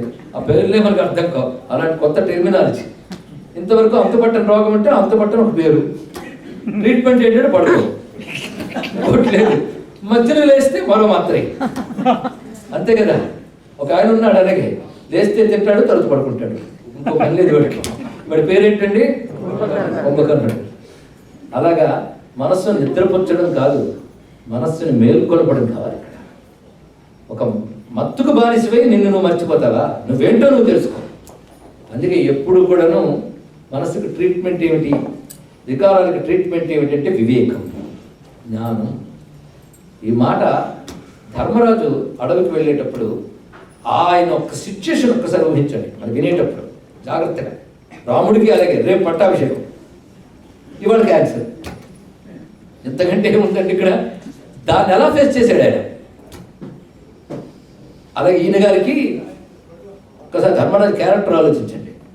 ఆయన తమ్ముళ్ళ పరాక్రమంతో తనదైన ధర్మనిరతితో అందరు భూమండలంలో అందరు రాజుల్ని జయించాడు ఆయన. జయించి అఖండ భూమండలానికి ఏకఛత్రాధిపత్యం వహించాడు ఆయన. అంటే చిన్న విషయం అండి. అన్ని రాజ్యాలు పారాక్రాంతమైపోయాయి. పైగా ఆయన రాజసూయ యాగానికి సంపదలు ఎన్ని వచ్చాయో మీకు తెలిసి అక్కడ లిస్టు చదువుతాడు. ఎప్పుడైనా వీలైతే భారతం చదవండి, బతుకులు బాగుపడతాయి. ఇదంతా కూడా సభాపర్వంలో వర్ణిస్తారు. ఆ సంపదలు రాయడానికి, ఆ వచ్చినవన్నీ గ్యాదర్ చేయడానికి దుర్యోధనుడికి టైం చాలించాడు. ఎందుకంటే ధర్మరాజు చేసిన పొరపాటు ఏంటంటే ఆ పోర్ట్ఫోలియో ఆయనకి ఇచ్చాడు. అదేంటంటే ఏవైనా గిఫ్ట్స్ వస్తే మొత్తం కౌంట్ చేసి వచ్చే దగ్గర రాసి పెట్టాడు అక్కడ. అది ఆయనకి ఒక్కొక్కటి రాస్తుంటే కడుపులో రగులుకు పోయింది. ఇది సంపదన వీడికి అసలుతో రగులుకుపోతున్నాడు. ఎన్నెన్ని సంపదలు వచ్చి కుప్పలు పడ్డాయి. అన్ని సంపదలు తీసుకున్నాడు. ప్రతి రాజు సామంతుడైపోయాడానికి వచ్చి వాళ్ళందరూ సరెండర్ అయిపోయారు. అప్పుడే రాజసూయ యాగం చేశారు. రాజసూయ యాగం చేయడం సామాన్యం కాదు. అంతకుముందు ఇప్పుడు హరిశ్చంద్ర మహారాజ్ చేశాడు, తర్వాత ఆయనే చేశాడు. అంత వాడికి మొత్తం రాజ్యం పోయింది. కళ్ళు మూసుకొని తెరిచేలోపు చూసారా, తనది అనుకున్న రాజ్యం, సంపద, వైభవం అంతా ఏమైపోయింది, అలా పోయింది. అంతేకాదు అదేమో పరాక్రమంతో ఎవరైనా ఓడించాడా? లేదు, కేవలం వంచనతో ఓడించి తీసేసుకున్నారు అక్కడ. అటువంటిప్పుడు ఎంత ఫ్రస్ట్రేషన్ రావాలండి మీరు ఆలోచించండి. మనమే ధర్మరాజు స్థానంలో ఉంటే ఏ ఉరితాన్ని వెతుక్కుంటామో, ఏ పాయిజన్ సీసా కోసం వెతుకుతామో. కానీ మహానుభావుడు ఎంత స్టేబుల్గా ఉన్నాడు చూడండి ఇక్కడ. ఎందువల్ల? మళ్ళీ మీరే చెప్పండి కారణం. ఒకప్పుడు లేనిది ఇప్పుడు వచ్చిందంటే ఇది కూడా మరొకప్పటికి పోతుంది. ఇది ఎప్పుడు తెలుసుకోవాలి ఇక్కడ. అదే సుఖం అనుభవిస్తున్నంతసేపు తెలుసుకోవాల్సింది ఏంటంటే నా పుణ్యం క్షయమైపోతుందని. దుఃఖం అనుభవిస్తున్నంతసేపు హ్యాపీ ఫీల్ అవ్వాలి. ఇదేంటి దుఃఖానికి హ్యాపీ ఏంటంటే ఇక్కడ పాపం క్షయమైపోతుంది ఇక్కడ అనమాట. దుఃఖం అనిపిస్తుంటే పాపం పోతుంది, సుఖం అనిపిస్తే పుణ్యం పోతుంది. మీకు ఏం పోవాలి? అందుకే దుఃఖం అనిపించిన అమ్మాయి పాపం పోతుందని హ్యాపీ. సుఖం అనిపిస్తున్నప్పుడు పుణ్యం పోతుంది, ఏడవక్కర్లే, మళ్ళీ పుణ్యాలు చేయాలి. తెలుసుకోండి. దీన్ని బట్టి ఒకటి తెలిసిందంటే ఎప్పుడు ఏడవ, ఎప్పుడు ఏడవ. ఇది బాగా గుర్తుపెట్టుకో. అదే కృష్ణ పరమాత్మ భగవద్గీతలో అర్జునుడు చెప్పిన ఫస్ట్ శ్లోకం చెప్పగలరా? కుతస్త్వా కస్మిన్ ఇట్స్ క్వశ్చన్, కానీ ఇంట్రడక్షన్, అది ఇంట్రడక్షన్ ఓన్లీ. అసలు లెసన్ ప్రారంభమైంది. అశోచ్యానందశోచస్తం ప్రజ్ఞావాదాంశ్చ భాషసే గతాసో నగతాసోశ్చ నాను శోచంతే పండిత. మొత్తం ప్రారంభించేది ఏడవకయ్యా స్టార్టింగ్. అది అసలు ఏడవకూడని వాటికే ఏడుస్తావు ఏమిటి అన్నాడు. క్వశ్చన్ అంత గట్టిగా వేశాడు. ఎందుకంటే ఏవి పోతాయి నడుస్తున్నావో అవి ఎలాగూ పోతాయి, నువ్వు ఊరుకున్నా ఎప్పటికప్పుడు పోతాయి. ఏది పోకూడదు అనుకుంటున్నావు అది ఎప్పుడు పోదు. ఆత్మ వస్తువు ఎప్పుడు పోదు. నశించనిది ఎప్పుడూ నశించదు, నశించేది ఎప్పటికే నశిస్తుంది. దేనికోసం నడుస్తాం? నశించని దానికోసమో ఏడవక్కర్లే, నశించేది ఎలాగో నశిస్తుంది కనుక ఏడవక్కర్లే. కానీ మొత్తం సారాంశం ఏంటి? ఎప్పుడూ ఏడవకు. ఇది ఫస్ట్ శ్లోకం. చివరి శ్లోకానికి రండి. మొత్తం గీత చెప్పట్లే, ఫస్ట్ అండ్ లాస్ట్. ట్రైన్ అర్థం చేసుకోవాలంటే ఇంజిన్ పెట్టి గాలి పెట్టి చాట. అలా భగవద్గీత 2వ శ్లోకం. సర్వధర్మాన్ పరిత్యజ్య మామేకం శరణం ప్రజ. మీ పిల్లలకి ఈ శ్లోకాలు చెప్పించండి, మీరు చెప్పడమే కాకుండా. అంటే మీరు మానేయకండి. సర్వధర్మాన్ పరిత్యజ్య మామేకం శరణం ప్రజ అహం త్వా సర్వపాపేభ్యో మోక్షయిష్యామి మా శుచః. నీకెందుకయ్యా, నువ్వేం చేస్తే చెయ్యి. ఆ చేసేటప్పుడు నేను ఉన్నానన్న స్పృహతో చెయ్యి. ఈశ్వరుడు ఉన్నాడు, ఈశ్వరుడు వల్లే చేయగలుగుతున్నాం. ఆయన ఉన్నాడు, ఆయన వల్ల చేయగలుగుతున్నామని మంచి పని చేస్తాం. ఆయన చూస్తున్నాడంటే మంచి పని చేస్తాం. అదే ఒక ఆఫీస్లో పనిచేసినప్పుడు బాస్ కూర్చుంటే మీరు చాలా కేర్ఫుల్గా వర్క్ చేస్తారు. ఎవడ లేదు అసలు బాస్ మీ దగ్గర ఎదురుగా సీట్లో కూర్చోక్కర్లే, తన క్యాబిన్లో తాను ఉన్నాడంటే ఇప్పుడు జాగ్రత్త ఉంటాం. ఆ బాస్ సెలవు పెట్టి వెళ్ళిపోతే ఇంక మీరు క్యాంటీన్లు ప్యాకెట్లు అన్ని వాడుకుంటారు. అంటే బాస్ ఉన్నాడని ఫీల్తో ఇక్కడ పనిచేస్తున్నావు కదా, వాడు కనబడకపోయినా. అలాగే బాస్ ఉన్నాడంటే ఎంత జాగ్రత్తగా ఉంటావో, భగవంతుడిని బాస్ అని హృదయంలో ఉన్నాడు కనుక ఎప్పుడు జాగ్రత్తగా ఉంటావు. Is observing everything. ఆయన అబ్జర్వేషన్ ఉన్నది అన్నప్పుడు ఎంత జాగ్రత్తగా ఉంటావు. ఇక్కడ అది చేసుకుంటా. అదే నేనున్నాను కానీ ఈశ్వరుడు ఉన్నాడు అన్న స్పృహతో బతికితే చాలు. ఉన్నవాడు ఈశ్వరుడే, మిగిలిన ఉండి పోయేవి ఆయన ఉండిపోయేవాడు. ఇది తెలుసుకుంటాడు. ఎప్పుడు ఉన్నవాడు ఆయన, కానీ ఎప్పుడు ఈశ్వరుడు ఉన్నాడు అని తెలుసుకుంటే జాగ్రత్తగా పనిచేస్తావు, ధైర్యంగా పనిచేస్తావు. 2 ఉంటాయి కదా, ధర్మము ధైర్యము 2 ఉండాలండి. ధర్మంగా రైటియస్ లైఫ్ ఎందుకు? ఆయన ఉన్నాడు. అంతేగాని అవతల వాడు చూస్తే ధర్మంగా ఉండడం, వాడు చూడకపోతే అధర్మంగా ఉండడం. దొరికితే దొంగ మాట్లాడినారు కదా, దొరికితే దొంగ, దొరకపోతే దొర.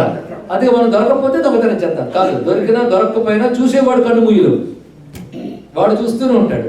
కాబట్టి నేను ఎప్పుడూ దొరలాగే ఉంటాను తప్ప దొంగగా బతకూడదు అనుకోండి. ఎంత బాగుంది, ఎన్ని వాల్యూస్ వస్తున్నాయో చూడండి. మీరే టైటిల్స్ పెట్టాలి, కొత్త ప్రవచనం మీరు రాయాలి, పాఠాలు పాయింట్ అలా ఉండాలి. వాడు ఉన్నాడు, అది ఎప్పుడు గుర్తుపెట్టుకోవాల్సింది. ఇక్కడ అదే ధర్మం ఎక్కడున్నా దైవం అక్కడ ఉంటాడు, దైవం ఎక్కడ ఉంటుంది దైవం ఉంటుంది. నేను ధర్మం తప్పను అంతే. కష్టం వస్తుందా, కష్టం వచ్చినా ధర్మం తప్పను. ఇది బాగా తెలుసుకోవాల్సిన అంశం. మొత్తానికి ఏడవకు అని మొదలుపెట్టి ఏడవకను పూర్తి చేశాడు. దీనిలో మిగిలినంత మెసేజ్ అంతా మధ్యలో ఉంది ఇక్కడ. కనుకనే ఏడవకయ్యా అన్నాడు. ఎప్పుడైనా మనం ఏది కాదో దాన్ని వదిలించుకోవాలనుకుంటాం. నేను చెప్పింది జాగ్రత్తగా వింటున్నారా? మనం ఏది కాదో దాన్ని వదిలించుకోవాలి. అంటే ఏది అన్నేచర్లో దాన్ని తీసేద్దాం అనుకుంటాం. అన్వాంటెడ్ మెటీరియల్ అంటే అదర్ దెన్ యూ. నువ్వు కాక మిగిలిందంతా అన్వాంటెడ్ మెటీరియలే. తీసే ఎంత హ్యాపీగా ఉంటుందో. ఎలాగంటే బురదంటుకుంది అనుకోండి, కాలుతో కడిగేసుకోవాలనుకుంటారు, వాష్ చేయాలనుకుంటారు. ఎందుకు? బురద నీది కాదు కనుక, కాలు నీది. కానీ నీ కాలుని కాపాడుకోవడానికి నీది కానీ బురద తీసేస్తున్నావు. అలాగే దుఃఖం ఎందుకు పోవాలనుకుంటావో తెలుసా? చెప్పండి. నీ స్వరూప ఆనందం. Your nature. గొప్ప మాట ఇక్కడ. యువర్ నేచర్ ఈజ్ ఆనందం. ఆనందం అనే దానికి నాకు ఈక్వాలిటీ వాళ్ళు దొరకలేదండి. హ్యాపీనెస్, ప్లెజర్ వీటికంటే పైది ఆనందం. ఇంకా చెప్పండి బ్లిస్, ఇది కొంతవరకు సరిపోతుంది ఇక్కడ.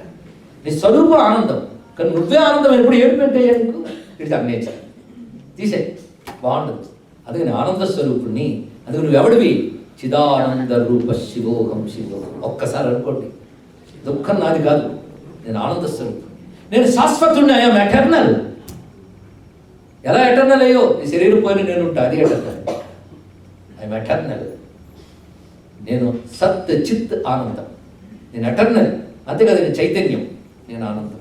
ఒక్కసారి అనుకుంటే చాలు, మిగిలిన వేదాంతం అంతా అర్థమైనా అర్థం కాకపోయినా ఇదొక్కడు చాలు. నేను శివుణ్ణి, నేను సింహాన్ని, ఇది తెలుసుకుంటే ఇంకేం కావాలండి? ఇక్కడ ఆనంద స్వరూపుడు పరమాత్మ నాలోనే ఉన్నట్టే ఆయనే చెప్పాట. తెలుసా నీకు? అహమాత్మ గుడాకేశ సర్వభూతాశయ స్థిత అహం ఆదిత్య మధ్యచ్చ భూతానామంత ఏవచ. ప్రతి వారి హృదయంలో ఆత్మగా ఉన్నవాడు నేనే. ఈ సృష్టి స్థితిలకి ముందు వెనక మధ్యలో ఉన్నవాడు నేనే అని ఆయన చెప్పినప్పుడు ఆ నేనే అన్నవాడు నాలోనే ఉన్నాడు. ముందు నాలో ఉన్నవాడిని చూస్తే నేను వాడి వైపు తిరుగుతుంది, నేను వాడి వైపు తిరిగాక నేను వాడైపోతాను. ఇదేంటంటే నేను వాడి వైపు తిరిగా నేను వాడైపోతానంటే, ఒక చిన్న కొండలో నీరు తీసుకోండి, ఆ నీరు తీసుకెళ్ళి నదిలో వేసేయండి, ఏమైంది? నది అయిపోయింది. నదిలో నీరు కొండలు తీసి నదిలో వేసాం.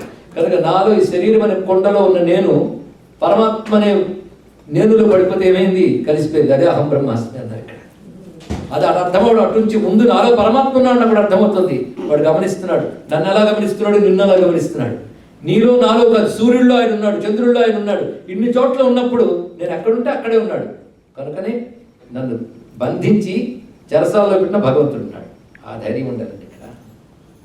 అందుకే అలెగ్జాండర్ వచ్చినప్పుడు మా దేశంలో దండయాత్రకు వస్తే ఒక ఆయన కూర్చున్నట్టు గోచి కట్టుకుని నవ్వుతున్నాడు, ఆనందంగా ఉన్నాడు. నేను చక్రవర్తిని, ఇంత ఆర్మీతో వస్తున్నాను, నువ్వు లేచి భయపడి నిలబడాలి కదా, ఎందుకు అలా ఉన్నాయి? చక్రవర్తి ఎవరికన్నా అఖండ భూమంటారండి. అయితే నాకే ఉన్నాడు. ఎందుకంటే నాకు నువ్వు రాజుకో, నాకు నేనే రాజు. చంపేస్తా, చంపే, నన్ను చంపలేవు నువ్వు చంపే శరీరాన్ని, నన్ను కాదు. దేన్ని నువ్వు చెప్పలేవు, అది నేనని నాకు తెలుసు. ఏం చేయగలవు అంటే భయపడి దండం పెట్టాడు అలెగ్జాండర్. అది భారతదేశం, అది ఆన్సర్ తెలుసుకో. అంత విశేషంగా చెప్పాడు. తను రెండింటిలో ఎంత దగ్గర తిరిగాలి. అందుకే బయట సంఘటన జరిగినప్పుడు నువ్వు రియాక్ట్ అయిపోతావు. సుఖం జరిగితే సుఖం అనుకుంటావు, దుఃఖం ఉంటే దుఃఖం అనుకుంటావు. ఈ రెండు వచ్చినప్పుడు ఇప్పుడు గుర్తుండాలి, ఏది పర్మనెంట్ కాదు. అది ఎలాగంటే ఒకప్పుడు పాండవులు అడవుల్లో ఉన్నప్పుడు కృష్ణుడు పరమాత్మ వెళ్ళి పలకరించడానికి వెళ్ళాడు. బాగున్నారా అని అడిగాడు. ఏదో నీ దేవాళ్ళు మేము బాగున్నాను ఆయన అన్నారు. ఇక్కడ నువ్వు ఆ జోద వాడినప్పుడు నేను అక్కడ లేను, లేకపోతే నేను రక్షించేవాడిని అన్నాడు. అదో మాట. అంటే భగవంతుడు ఉంటే అంటే అప్పుడు పిలిచి పక్కన పెట్టుకుంటామండి, అది నేను ఎక్కడికైనా ఫోటో పట్టుకెళ్తానండి అంటే ఫోటో పట్టుకెళ్ళి మీకు చెమటలు పడితే లాభం ఉంది, ఆయన ఉన్నాడని ఫీల్ ఉండాలి కనుక అక్కడ చమత్కారం మాట్లాడాడు. అక్కడ లేని కనుక నేను కాపాడలేదంటే మరి ద్రౌపదిని ఎలా కాపాడావు అని అడగాలంటే ద్రౌపదిని కాపాడాడు ఇక్కడ, అక్కడ లేడు అంటే అర్థం ఆడేటప్పుడు ధర్మరాజు కృష్ణుని గుర్తు తెచ్చుకోలేదు, అప్పుడు గుర్తు తెచ్చుకుంది కనుక భగవంతుడు అక్కడ ఉంటాడు, గుర్తు తెచ్చుకుంటే కాపాడు. ఇంకోటి ఏమున్నది ఇక్కడ? నేను పక్కనే నీళ్లు ఉంటాయి, తాగితే అది రుచి తెలుస్తుంది. ఇక్కడ స్మరణ కావాలి. సరే ఏదో అయ్యింది, ఏం పర్వాలేదులే, కష్టాలు కలకాలం ఉండవు, నువ్వు బాగుపడిపోతావు అంటే అని చెప్పేసి ఓదార్చి రథం ఎక్కుతున్నాడు కృష్ణుడు. ఇప్పుడు ధర్మరాజు వచ్చి అసలు రోజులు బాగులేదు మంత్రోపదేశం చేస్తావని అన్నాడు. మనకి సాధారణంగా ఉంటుంది, కష్టం వచ్చేప్పుడు గురుగారి దగ్గర మంత్రం అడుగుతాం, ఆయన ఏదో కష్టపడి ఇచ్చేస్తాడు, వెళ్ళి దగ్గర నుంచి మంత్రం మర్చిపోతాం గురువుడు. సరే మొత్తానికి మంత్రం రాసిచ్చాడు ఆయన. ఈ మంత్రం 2 టైముల్లో చేస్తే చాలు, ఎక్కువ ఇది బాగుంది, ప్రతిరోజు గంట చేయాలి. 2 టైమ్స్ చేయి, సుఖం వచ్చినప్పుడు దుఃఖం వచ్చినప్పుడు, ఈ 2 వచ్చినప్పుడు ఈ మంత్రం చెయ్యి. అది వచ్చినప్పుడు వరకు నేను ఫోల్డ్ చేసి ఓపెన్ చేయగలన్నాడు. నేను వెళ్ళాడు, ఏదో దుఃఖం అనిపించింది, ఓపెన్ చేశాడు. 2 మంత్రాలు కదా, ఒకటే మంత్రం రెండింటికి. ఇది ఇలాగే ఉండదు, ఇది మంత్రం, ఇది ఇలాగే ఉండదు అంటే it will B not remain as it is. ఇప్పుడు ఉన్నట్టు ఉండదు, అంతేనా? ఇప్పుడున్నట్టు ఇది ఇలాగే ఉండదు అని చెప్పాడు. చూశాడు అంటే కష్టం కలిగినప్పుడు చూడగానే ఇది ఇలాగే ఉండదు అంటే ఇది ఇప్పుడు ఇలా ఉండదుగా, పోతుంది అన్న ధైర్యం వచ్చింది. సుఖం వచ్చినప్పుడు వెంటనే నీకు తెలియకుండా గర్వం వస్తుంది, ఈగో వస్తుంది. అది చూసుకో ఒకసారి, ఇది ఇలాగే ఉండదు, ఇది కూడా ఎప్పుడు పోతుంది కనుక వాళ్ళు దగ్గర పెట్టుకోగలరు. అప్పుడు పొంగిపోక గర్వించాం, నాకే ఉంది చూసావా, నీకు లేదు. ఆ ఫీలింగ్ రెండోదండి. ముందు నాకుందని తృప్తి, తర్వాత నాకే ఉందని గర్వం, ఇంకెవరికి లేదు కదా అని అహంకారం పెరుగుతాయి. మన కొబ్బరికాయలు నీరు ముదురు పెంక్ అయిపోతుంది, అలాగనమాట. మన తృప్తి అహంకారం కాకూడదు, చాలా పెట్టుకోవాలి. విద్య వల్ల ఇది వస్తుంది, ధనం వల్ల వస్తుంది, పదం వల్ల వస్తుంది, ప్రతిధనం వల్ల వస్తుంది. ఇక్కడ కనుకనే సుఖం ఇంత ప్రమాదకారి, కష్టం చాలా సుఖం తెలిసింది. ఇదేమిటండి అంటే సృష్టి చెయ్యమని బ్రహ్మదేవుడికి పరప చెప్పాడు. ఎవరు? విష్ణువు. అప్పుడు బ్రహ్మదేవుడు సృష్టి చేసిన మొట్టమొదటి ఋషులు వచ్చారు, మహాత్ములు. ఫస్ట్లో జ్ఞానులే వచ్చారు మహాత్ములు. మనదంతా ఎవల్యూషన్ కాదు, మొదటి జ్ఞానం వచ్చింది, తర్వాత దిగి ఇక్కడికి వచ్చాము. జ్ఞానం వచ్చినప్పుడు నారదుడు గారు వచ్చారు. నారదుడు చెప్పాడు, కాస్త సృష్టి ఎక్స్పాండ్ చేయడం నువ్వు సహకరించగలంటే నన్ను ఈ సంసారం రూపంలో తెచ్చుకో స్వామి అన్నాడు. నేను ఇలాగే ఉంటానంటే అయితే నేను చెప్పిస్తున్నాను అన్నాడు. ఎవరు? బ్రహ్మదేవుడు. నా మాట వెళ్ళలేదు కనుక కర్స్ చేస్తున్నాను. ఏమిటయ్యా అంటే నువ్వు గొప్ప రాజు అవుతావు, నీకు మంచి ఆరోగ్యం ఉంటుంది, మంచి భార్య ఉంటుంది, ఆవిడ నేను చెప్పిన మాట వింటుంది. అది పెద్ద అదృష్టం తెలుసా? భార్య పిలివాది నీచ ఎటువంటి తిట్టమనదు, మోహన్ చిట్టబట్టలాడింది నీ మీద విసుక్కోదు, ఇవన్నీ శాపాష్ట. తర్వాత మంచి కొడుకులు పుడతారు, వాళ్ళందరూ నీకు ఎప్పుడు అనుకూలంగా ఉంటారు, నేను చెప్పినట్టు వింటారు. నీకు నీ కుటుంబానికి రోగం రాదు, రొస్టు రాదు, డబ్బుకి లోటు ఉండదు. తర్వాత నీ కింద పనిచేసే వాళ్ళందరూ ఒబడి ఎట్టుకుంటారు, నువ్వేం చెప్తే చేస్తాను. నీకు శత్రువు ఉండడు, అందరూ నీకు అనుకూలుడే, నీకు దీర్ఘకాలం ఉంటుంది, నీ వాళ్ళందరూ ఆయుష్యతో ఉంటారు. ఈ ఆడవడానికి ఒక్క సబ్జెక్ట్ లేదు, ఉంటామని చెప్పించట, బోర్మని ఏడ్చేట్టున్నాడు. ఇదేమిటో ఇలా పెట్టావంటే ఇన్ని సుఖాలు వస్తే నేను దేవుడిని ఎక్కడ తలుచుకుంటాను కదా. భగవంతుని స్మరించేదే సుఖం, భగవంతుడిని గుర్తు చేసే ఆపద కూడా సంపదే అని చెప్పాడు. ఈ మాట మనం అనగలమా? భగవంతుడు ముందు కనబడాలి కానీ ఫిల్ట్ పట్టుకొడుతాం, నిన్ను అడిగేది ఏమి ఇవ్వలేదని. అలా అడగాలంటే కుంతీదేవి అలా అడగాలి తెలుసా. యుద్ధమైపి విజయం సాధించే కృష్ణ పరమాత్మ వచ్చినప్పుడు, ఏంటయ్యి నిన్ను నమ్ముకుంటే మాకేం కాపాడు, మా పిల్లలందరూ లక్కా గృహంలో తగలని పేరు, నువ్వు వచ్చి రక్షించేవా, ఏదో భీముడి దయ వల్ల కాపాడబడ్డాం కానీ. అలాగే జోదంలో మొత్తం ఓడిపోయి రాజ్యానికి వెళ్ళాం, అప్పుడు ఎవరు కాపాడాడు? ఏదో మా వాళ్ళు కాపాడుతున్నారు వాళ్ళు ఇలా అనలేదు ఆవిడ. అది మనమైతే కుంతీదేవి స్థానంలో ఉంటే కృష్ణుని కడిగేసేవాడు. ఆవిడైతే అంత అడిగి ఏమన్నదంటే, కృష్ణ నిన్ను గుర్తు చేసే ఆపదను మాటి మాటికి దాన్ని అంటే కష్టాన్ని కూడా ఒక ఆపర్చునిటీగా వాడు తీసుకున్నారు. ప్రతి కష్టం ఒక ఆపర్చునిటీ, కష్టంతో పోవడం కాదు, కష్టాన్ని అవకాశంగా మలుచుకోగలిగారు ఇక్కడ. అది తెలియగలిగారు ఇక్కడ. వాళ్ళు తెలుసుకున్నారు. అంటే మనకి ఎల్లవేళలా ఈశ్వరుడు కూడా ఉన్నాడన్న స్పృహ చాలా అవసరం. ఇది అన్నిటికంటే వాల్యూ ఆఫ్ ది వాల్యూస్ అండి. ఈశ్వర స్పృహతో బ్రతకడం అది గొప్ప జీవితం, ఆస్తిక జీవితం. మనందరూ ఆస్తికుల మీద ఇక్కడ ఉన్నాం.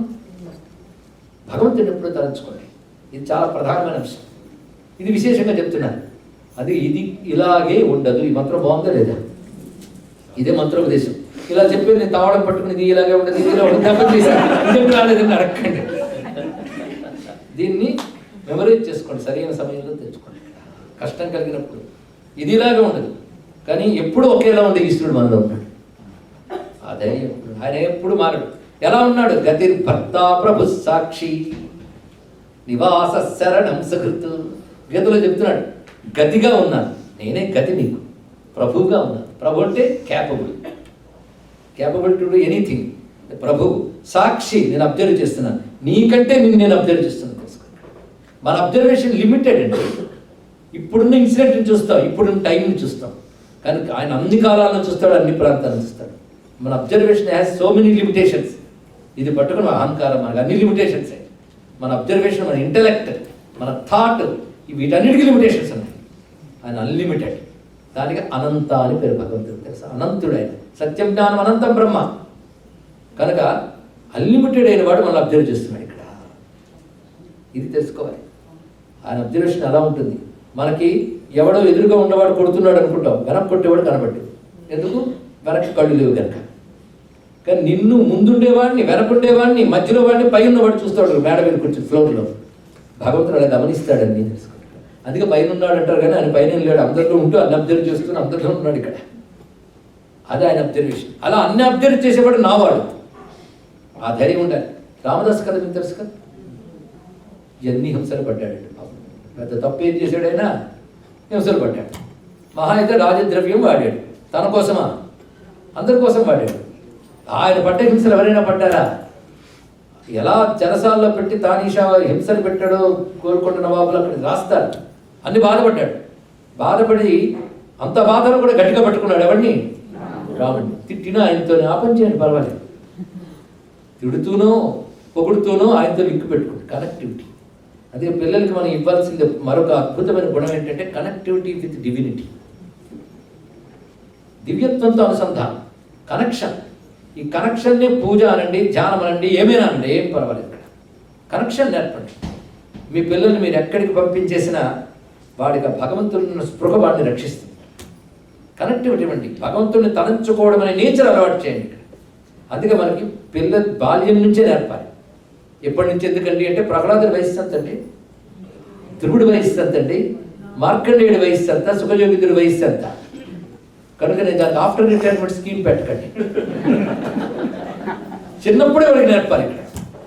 వాడికి ఒక్కటి ఆపదకిం కరణీయం స్మరణీయం చరణకమలమంబాయా తస్మరణం కింకురుతే బ్రహ్మాదీనామపి కింకరీకురుతే అన్నాడు ఇక్కడ. ఆపద కలిగినప్పుడు ఈశ్వరుని స్మరించడం స్వభావం నేర్పడబడి.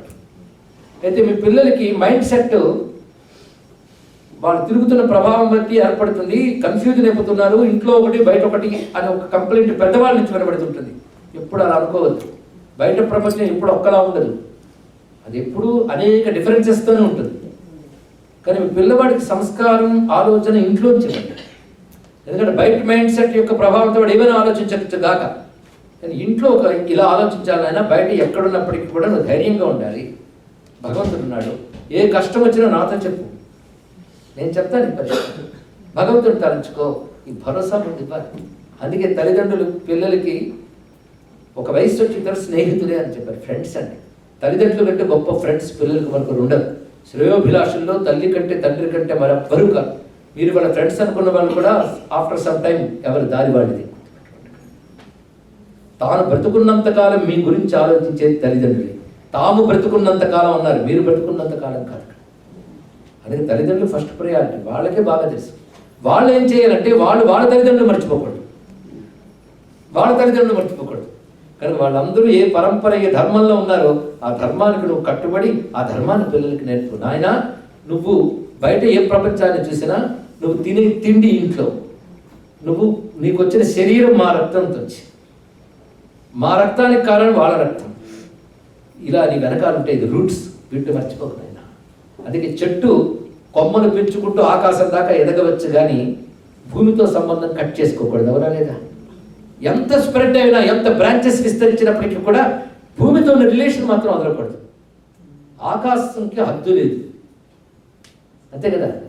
లిమిటేషన్స్లో ఎంతకైనా ఎదగచ్చు ఆకాశం. మన చెట్టు భూమిలో ఆ కట్టు మాత్రం తెచ్చుకోకూడదు, అప్పుడు ఎదగదు.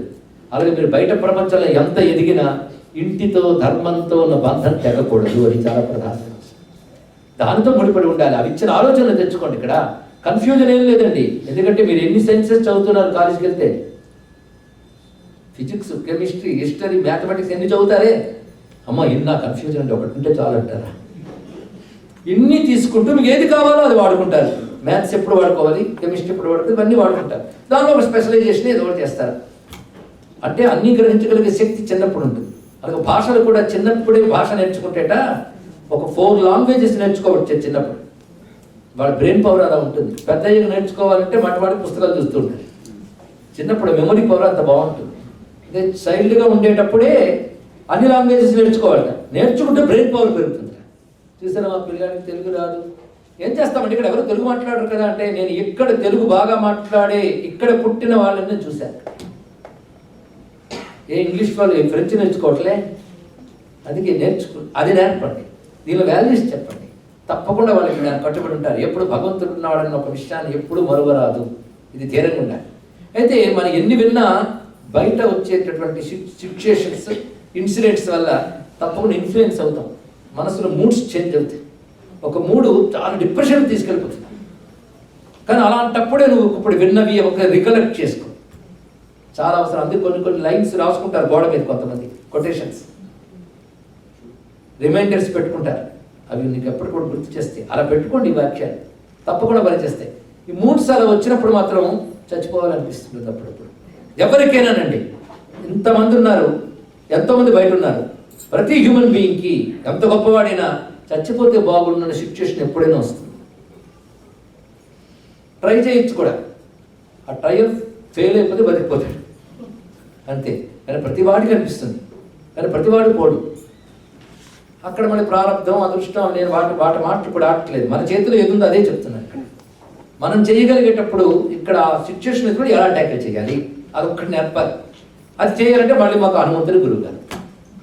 హనుమంతుడు సీతాన్వేషణకు బయలుదేరాడు. ఎంత కాన్ఫిడెన్స్తో బయలుదేరాడు మీకు తెలుసు కదా. ఆ కాన్ఫిడెన్స్ ఏంటంటే ఐ కెన్ డూ అని మాత్రమే కాదు, ఇంకోటి ఉంది, నేను ట్రై చేస్తాను, అక్కడ కాకపోతే అక్కడికి వెళ్తాను, అక్కడ కాకపోతే అక్కడికి వెళ్తాను. ఎంత బాగా చెప్పాడు తెలుసా. నేను బయలుదేరుతున్నాను, ఇప్పుడు ఎలాగైనా సరే సీతమ్మను చూస్తాను అంటే ఒక పని ప్రారంభించడానికి ముందు మనకి కాన్ఫిడెన్స్ ఉండాలి. తప్పకుండా చేస్తాను చూస్తాను అని అనిపించాలి. సెల్ఫ్ కాన్ఫిడెన్స్ చాలా అవసరం. అంతేగాని ఇది బయలుదేరుతున్నాను కానీ ఆశలు పెట్టుకోకండి, ఎప్పుడైతే చేస్తాను అనలేదండి, వెళతాను అన్నట్టు. ఎలా వెళతాను అంటే యథా రాఘవ నిర్ముక్త సరస్వసన విక్రమ గచ్చే తద్వద్గమిష్యామి లంకాం రావణ పాలిత. రాముడు వదిలిన బాణంలా వెళ్తున్నాను అన్నాడు. ఈ ఆప్టిమిస్టిక్ థాట్ చాలా అవసరం. రాముడు వదిలిన బాణం అంటే అది అనుకుని దాన్ని సాధిస్తుంది, నేను అలాగే వెళ్తున్నాను. ఎంత చక్కగా చెప్పాడు. అదే వదిలినగా రాముడు వదిలిన బాణం అంటే భగవంతుడు శక్తి నాలో ఉంది. బాణం వచ్చి కొట్టిందంటే వదిలినవాడు బలం. అలాగే నేను బాణం లాంటి వాడిని వెనకాల రాముడు ఉన్నాడు. అంత వినయంగా సెల్ఫ్ కాన్ఫిడెన్స్ ఎంత చెప్పాడో ఫెయిత్ ఆన్ గాడ్ అంత చెప్పాడు. రెండు చెప్పాడు, రెండు ఉండాలండి ఇక్కడ. అయితే సెల్ఫ్ కాన్ఫిడెన్స్ అవసరమా, ఫెయిత్ అవసరమా? పిల్లలు చెప్పండి. Both are required. అది ఎలాగంటే మా రామకృష్ణ పరమహంస చెప్తారు, ఒక క్లాత్ని సిజర్తో కట్ చేస్తాం. సిజర్లో ఏ ప్లేట్ కట్ చేసింది? రెండు కలిపి కదా, రెండు ప్లేట్స్ కలిస్తే సిజర్. అలాగే నీ కాన్ఫిడెన్స్ అంత అవసరం, భగవంతుడి ఫెయిత్ అంత అవసరం, రెండు అవసరం అన్నాడు. రెండు అయితేనే ఎదురు సాగిస్తాడు. అలా వెళ్ళిన వాడు పైగా ఒకవేళ సీత అక్కడ లేకపోతే ముందే అన్ని ప్లాన్ చేయాలి. ప్లానింగ్ ఇలా ఉండాలి మా హనుమంతుడు లేక. ఒకవేళ సీత అక్కడ లేకపోతే అక్కడ నుంచి స్వర్గానికి వెళ్తాను. ఎందుకంటే రావణాసుడు అక్కడ పెట్టేసి ఉంటాడు. అక్కడ కూడా దొరకలేదనుకో తిన్నగా వచ్చి లంకకు వచ్చి రావణాసురుని లంకని తోకతో చుట్టూ రాముడి దగ్గర పెడతాను, వాడు చూసుకుంటాడు. ఏం కాన్ఫిడెన్స్ అండి. ఎంత కాన్ఫిడెన్స్తో బయలుదేరినప్పుడు హుషారుగా ఎగిరాడు. మధ్యలో ఆటంకాలు వచ్చి అబ్స్టేకల్స్ ఒక్కొక్కటి క్రాస్ చేసి వెళ్ళాడు. వెళ్ళిన తర్వాత చూడాలి ఎంత వెతికాడో లంకలో, ఎన్ని వెతికాడో. వెతకని చోటు లేదు. అక్కడ భూగర్భ గృహాలు ఉన్నాయట, సెల్లార్ హౌసెస్, వాటిలోకి దూరాడైనా. ఇంకా పైన ఉన్నటువంటి భవనాలు, రకరకాల ఉద్యానవనాలు అంటే గార్డెన్స్ అన్నీ తిరిగాడు. ఎక్కడ శిల్పం కనబడలేదు. లంకంతా తిరిగేశాడు మహానుభావుడు. పైగా వాడికి వ్యూ ఉంటుంది, పైనుంచి చూస్తే మొత్తం కనిపిస్తుంది. అవన్నీ తిరిగేశాడు. కనుక సీతమ్మ లేదు అనే భావం కలిగింది. సీతమ్మ లేదంటే ఇంత ఉత్సాహంగా బయలుదేరిన వాడికి పని ఫ్రూట్ఫుల్ కాలేదు. అప్పుడు ఏమనిపిస్తుందండి, చా ఇంత చేశానే, ఇప్పుడు వెనక్కి ఎలా వెళ్తాను? వెనక్కి వెళ్తే అది అవమానం. ఎందుకంటే పని జరగలేదు. కొంతమంది గొప్పవాళ్ళు అవమానం ఫేస్ చేసుకోలేని చచ్చిపోవాలనుకుంటారు. అవునా లేదా? ఇది అవమానం. అవమానం అయితే నేను వెళ్తాను.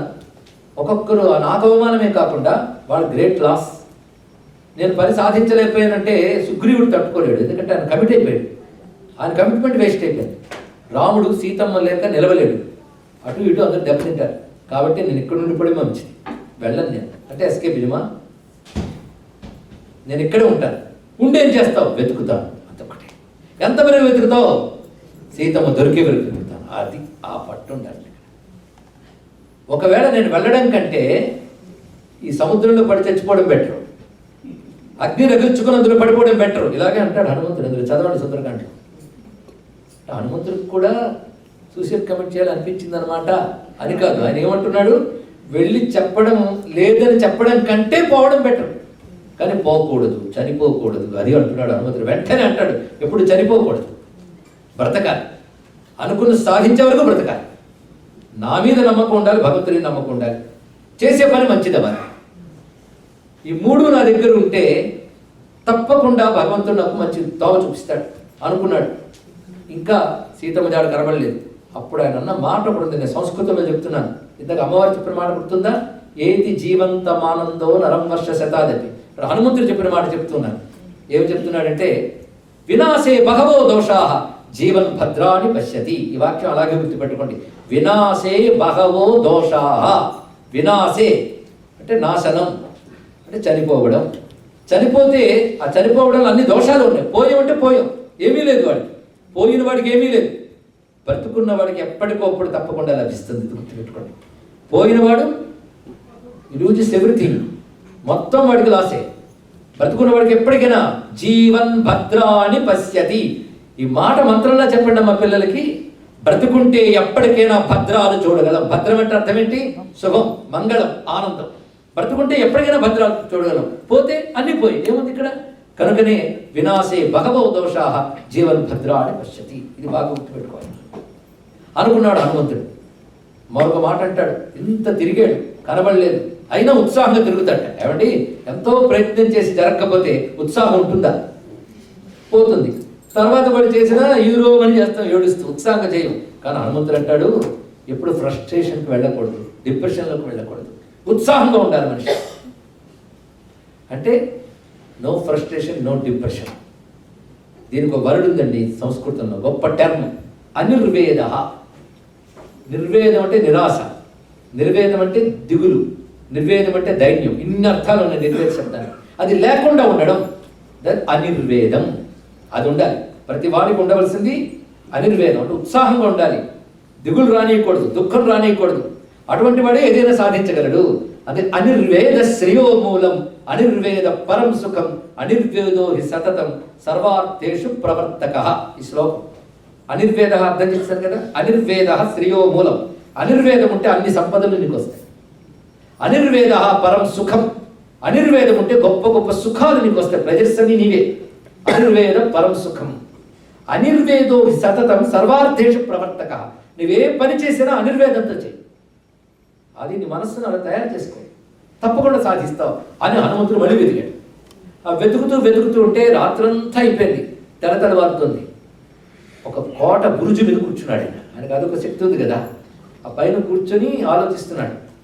ఇది చింతయమానస్య రామదూతస్య ధీమత. అలా ఆలోచిస్తుంటే అప్పుడు చూశాడు, చూడగానే అక్కడ ఒక అశోకవనం వనం కనబడింది. అప్పుడు అనుకున్నాడు, నేనేం చెప్పాను ఇంతవరకు దేర్ ఇస్ నో హోప్. మొత్తం సెర్చ్ అయిపోయింది, ఏమీ లేవు అనుకున్నాను. ఏమీ లేవుగా ఉంటుంది చూసావా. అంటే మన దృష్టిలో నో హోప్ అనుకుంటున్నా, ఏమి లేవనుకుంటున్నావు, నీకు తెలియదు ఇంకో అవకాశం ఎక్కడ ఉంటుంది. కాబట్టి తొందరపడదు. ఇందాక నేను అనుకుంటుంటే వాడు సముద్రంలో పడిపోయి అగ్నిలో పడిపోతే ఏమయ్యేది?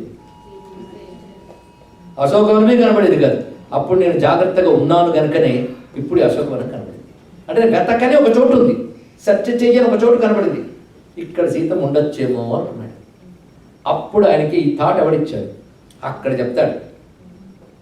అప్పుడు రామ శ్రీమాన్ హృదిస్థ దదో బుద్ధి యోగం తం అన్నాడు. ఆయన హృదయంలో ఉన్న రాముడు ఆయన బుద్ధికి స్ఫురింప చేసేట్టు ఇక్కడ అశోకవనం ఉందని చూసారా. ఇక్కడ అశోకం ఉందని ఎవరు చెప్పారు? ఇక్కడ ఆ ఐడియా భగవంతుడు, ఐడియా ఆ స్ఫురణ పేరు భగవంతుడు. సరైన బుద్ధికి సరైన ఆలోచన ఇస్తాడు భగవంతుడు. అందుకే భగవంతుడిని బుద్ధికి సరైన ఆలోచన ఇవ్వమని అడగండి, ఇంకేం అడగండి, ఇంకేమీ అని ప్రే చేయక్కర్లే.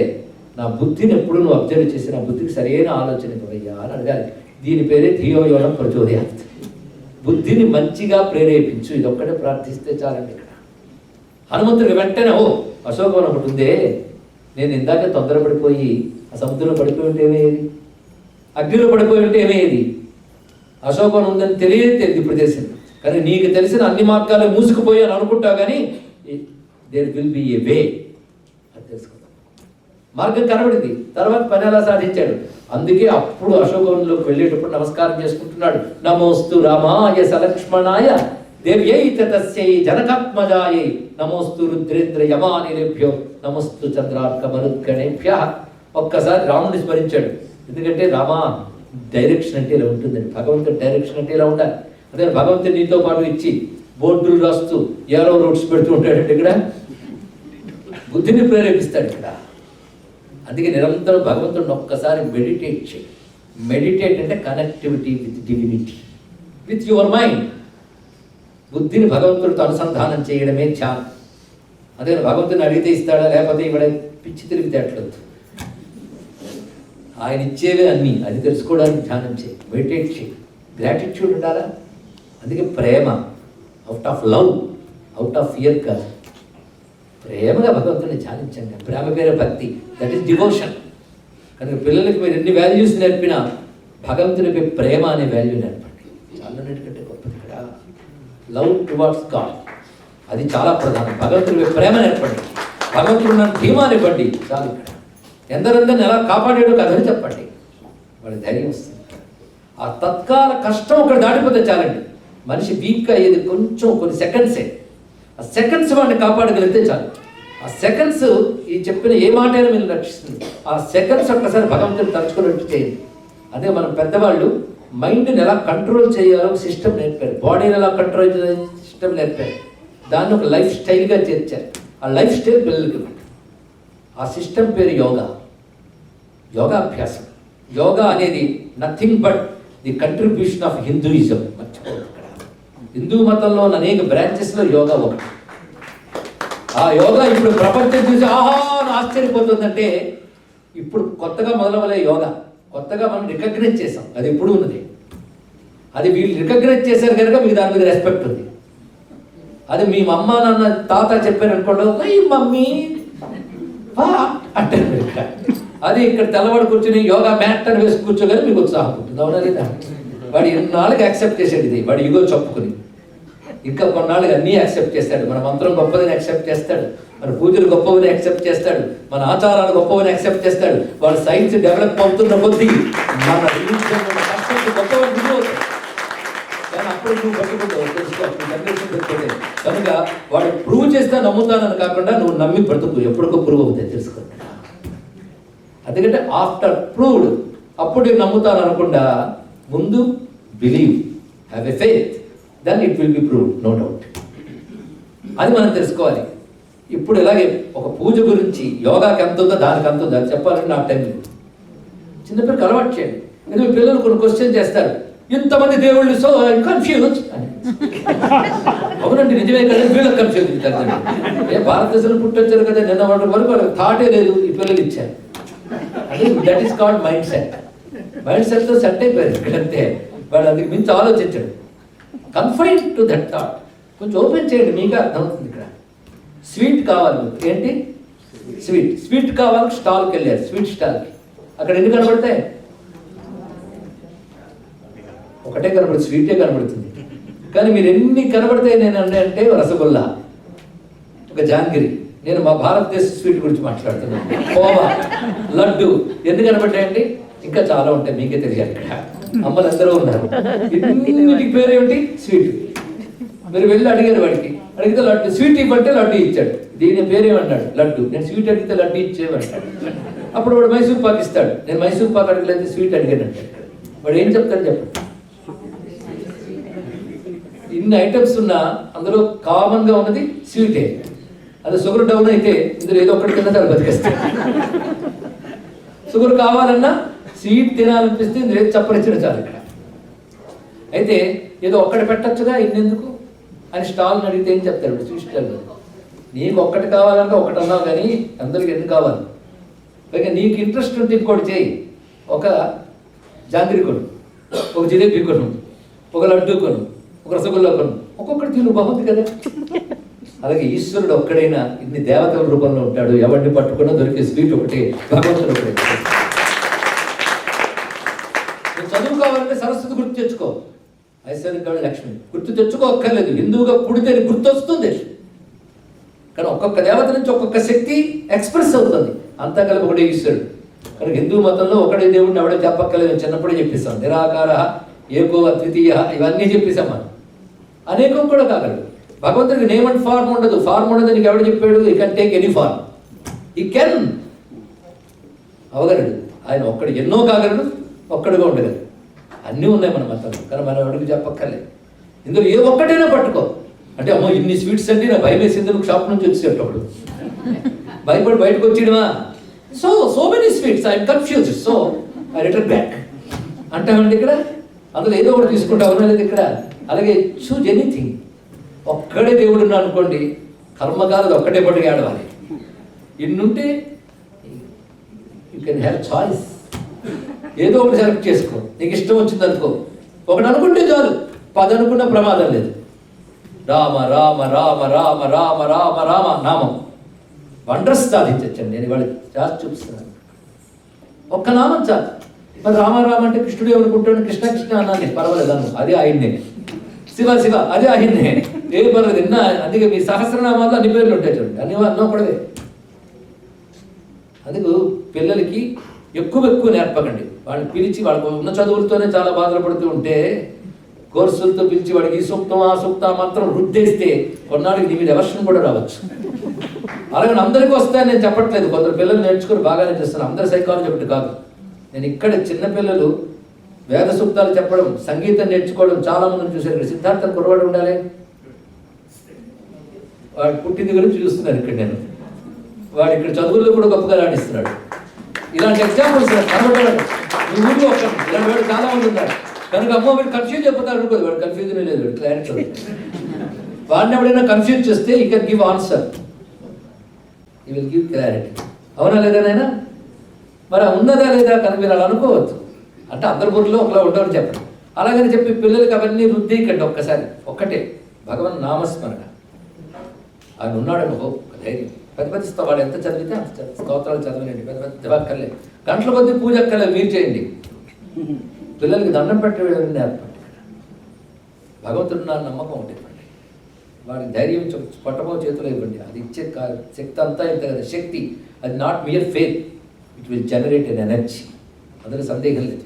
ఇన్ని ఒక ఎత్తండి. నేను చివరిగా నచ్చినా నచ్చకపోయినా ఒక మాట చెప్పదలుచుకున్నాను. బయట పాజిటివ్ అండ్ నెగిటివ్ ఎనర్జీస్ ఉంటాయి, వాటిలో కాన్షియస్నెస్గా పరమాత్మ ఒక్కడే ఉండవచ్చు కదా, కానీ మంచి చెడు అనేవి సృష్టిలో ఉంటాయి. వాటి ప్రభావం తప్పదు. మనం చేసే మంచి చెడు కాకుండా ఇన్విజిబుల్ వరల్డ్ ఒకటి ఉంటుంది మన చుట్టూ కూడా, కనిపించని ప్రపంచం ఉంటుంది. అది మీకు మైక్రోస్కోపులతో కనబడదు, టెలిస్కోపులతో కనబడదు. ఎందుకంటే టెలిస్కోప్కి మైక్రోస్కోప్కి మెటీరియల్ అందుతుంది, కానీ నెగిటివ్ ఎనర్జీస్ చాలా ఉంటాయి సృష్టిలో. వాటిని మన వాళ్ళు రకరకాల. నేను భయపెట్టడానికి చెప్పట్లేదండి, జాగ్రత్త పడ్డానికి చెప్తున్నాను. ఒక డాక్టర్ని గుండె మీద ఉపన్యాసం ఇవ్వమన్నారు. ఆయన వస్తూ గుండె జాగ్రత్తలు ఎలా తీసుకోవాలి, తీసుకోకపోతే ఎన్నో ప్రమాదాలు చెప్పగలరు కూడా గుండె అయిపోయింది. భయపడిపోయాడు అర్థం. దాని బాధ్యత డాక్టర్ కాదు, వీడు సరిగ్గా రిసీవ్ చేసుకోలేదు. కానీ నేను ఇప్పుడు చెప్పింది భయపెట్టడానికి అనుకోవద్దు. మీరు నమ్మినా నమ్మకపోయినా నెగిటివ్ పవర్స్ సృష్టిలో ఉంటాయి, విజిబుల్ కాకుండా ఇన్విజిబుల్. వాటిని పెంచి పోషించే కొన్ని ఉంటాయి. ఎక్కడైనా మలినం పడితే పురుగులు వస్తాయి. అలాగే ప్రవర్తన సరిగ్గా లేకపోతే నెగిటివ్ ఎనర్జీస్ అక్కడ వస్తాయి. అవేమిటంటే మద్యపానం, విచ్చలవిడి భోజనాలు, ఎక్కడ పెడితే అక్కడ ఏది పడితే తినడం. ఇది మన సంస్కృతి ఎప్పుడూ ఒప్పుకోదు. శుచిగా వండు, శుద్ధిగా వండు, ఈశ్వరుడు నివేదన చేయి. అంతేగాని ఉద్యోగం 5 రోజులు చేసాం కనుక క్యాంటీన్లో తింటాం, మిగిలిన 2 రోజులు అలసిపోయిన తప్ప రెస్టారెంట్లో తింటాం. కానీ ఇంట్లో ఇప్పుడు వండేది లేదు, పెట్టేది లేదు, ఇంకేమో చెప్పండి. కానీ ఇంట్లో మనం శుద్ధిగా వండి భగవంతుని నివేదించి తిన్నది. బయట ఏది తిన్నా భగవన్ నామస్మరణ తప్పనిసరి తింటే భగవన్ నామస్మరణ, దాంతో పాజిటివ్ ఎనర్జీ అందుకు పంపుతారు. యాజ్ ఇట్ ఈస్ తీసుకుంటూ యాజ్ ఇట్ ఈస్ తాగుతూ ఏమంటే fun food and fun Joy. పిల్లలు అలా పిల్లలు కదండి, చేయండి, ఆనందించనండి, ఆనందించవచ్చు, కానీ పాజిటివ్ వే. ఇలా ఏమి పడితే తినడం, ఎలా పడితే అలా తిరగడం, ఒక శుచి సదాచారం లేకపోతే ఆ నెగిటివ్ ఎనర్జీస్కి ఒక ల్యాండ్ దొరుకుతుంది, అవి అక్కడికి వచ్చుకుంటాయి. దీని మీద ఈ మధ్య నేనే జపాన్, చైనా మొదలైన చోట్ల డిఫరెంట్ థెరపీస్ ఉన్నాయి. ఆ థెరపీస్లో వాళ్ళు చెప్తారు ఏంటంటే, వాళ్ళ తాగిన వాడి దగ్గర కొన్ని నెగిటివ్స్ వచ్చి కూర్చుంటాయట. అంటే ఈ శరీరంతో చెడ్డ పనులు చేసి మంచి శరీరం పొందడానికి అవకాశాలు లేక గాలిలో తిరిగే దుష్టశక్తులు ఇలాంటివి చూస్తే అక్కడికి వస్తాయి. ఇవి బుద్ధి మీద ఇంపాక్ట్ చూపిస్తూ ఒక్కొక్కప్పుడు మామూలుగా ఉండేవాడికే ఏదో చెడ్డ పని చేయాలనిపిస్తుంది, ఉన్నవాడికి ఉన్న పడంగా వెళ్ళి 10 మందిని చంపేయాలనిపిస్తుంది, ఇంకోటికి 10 మందిని చెప్పడం కాదు వాడి కూడా చంపేయాలనిపిస్తుంది.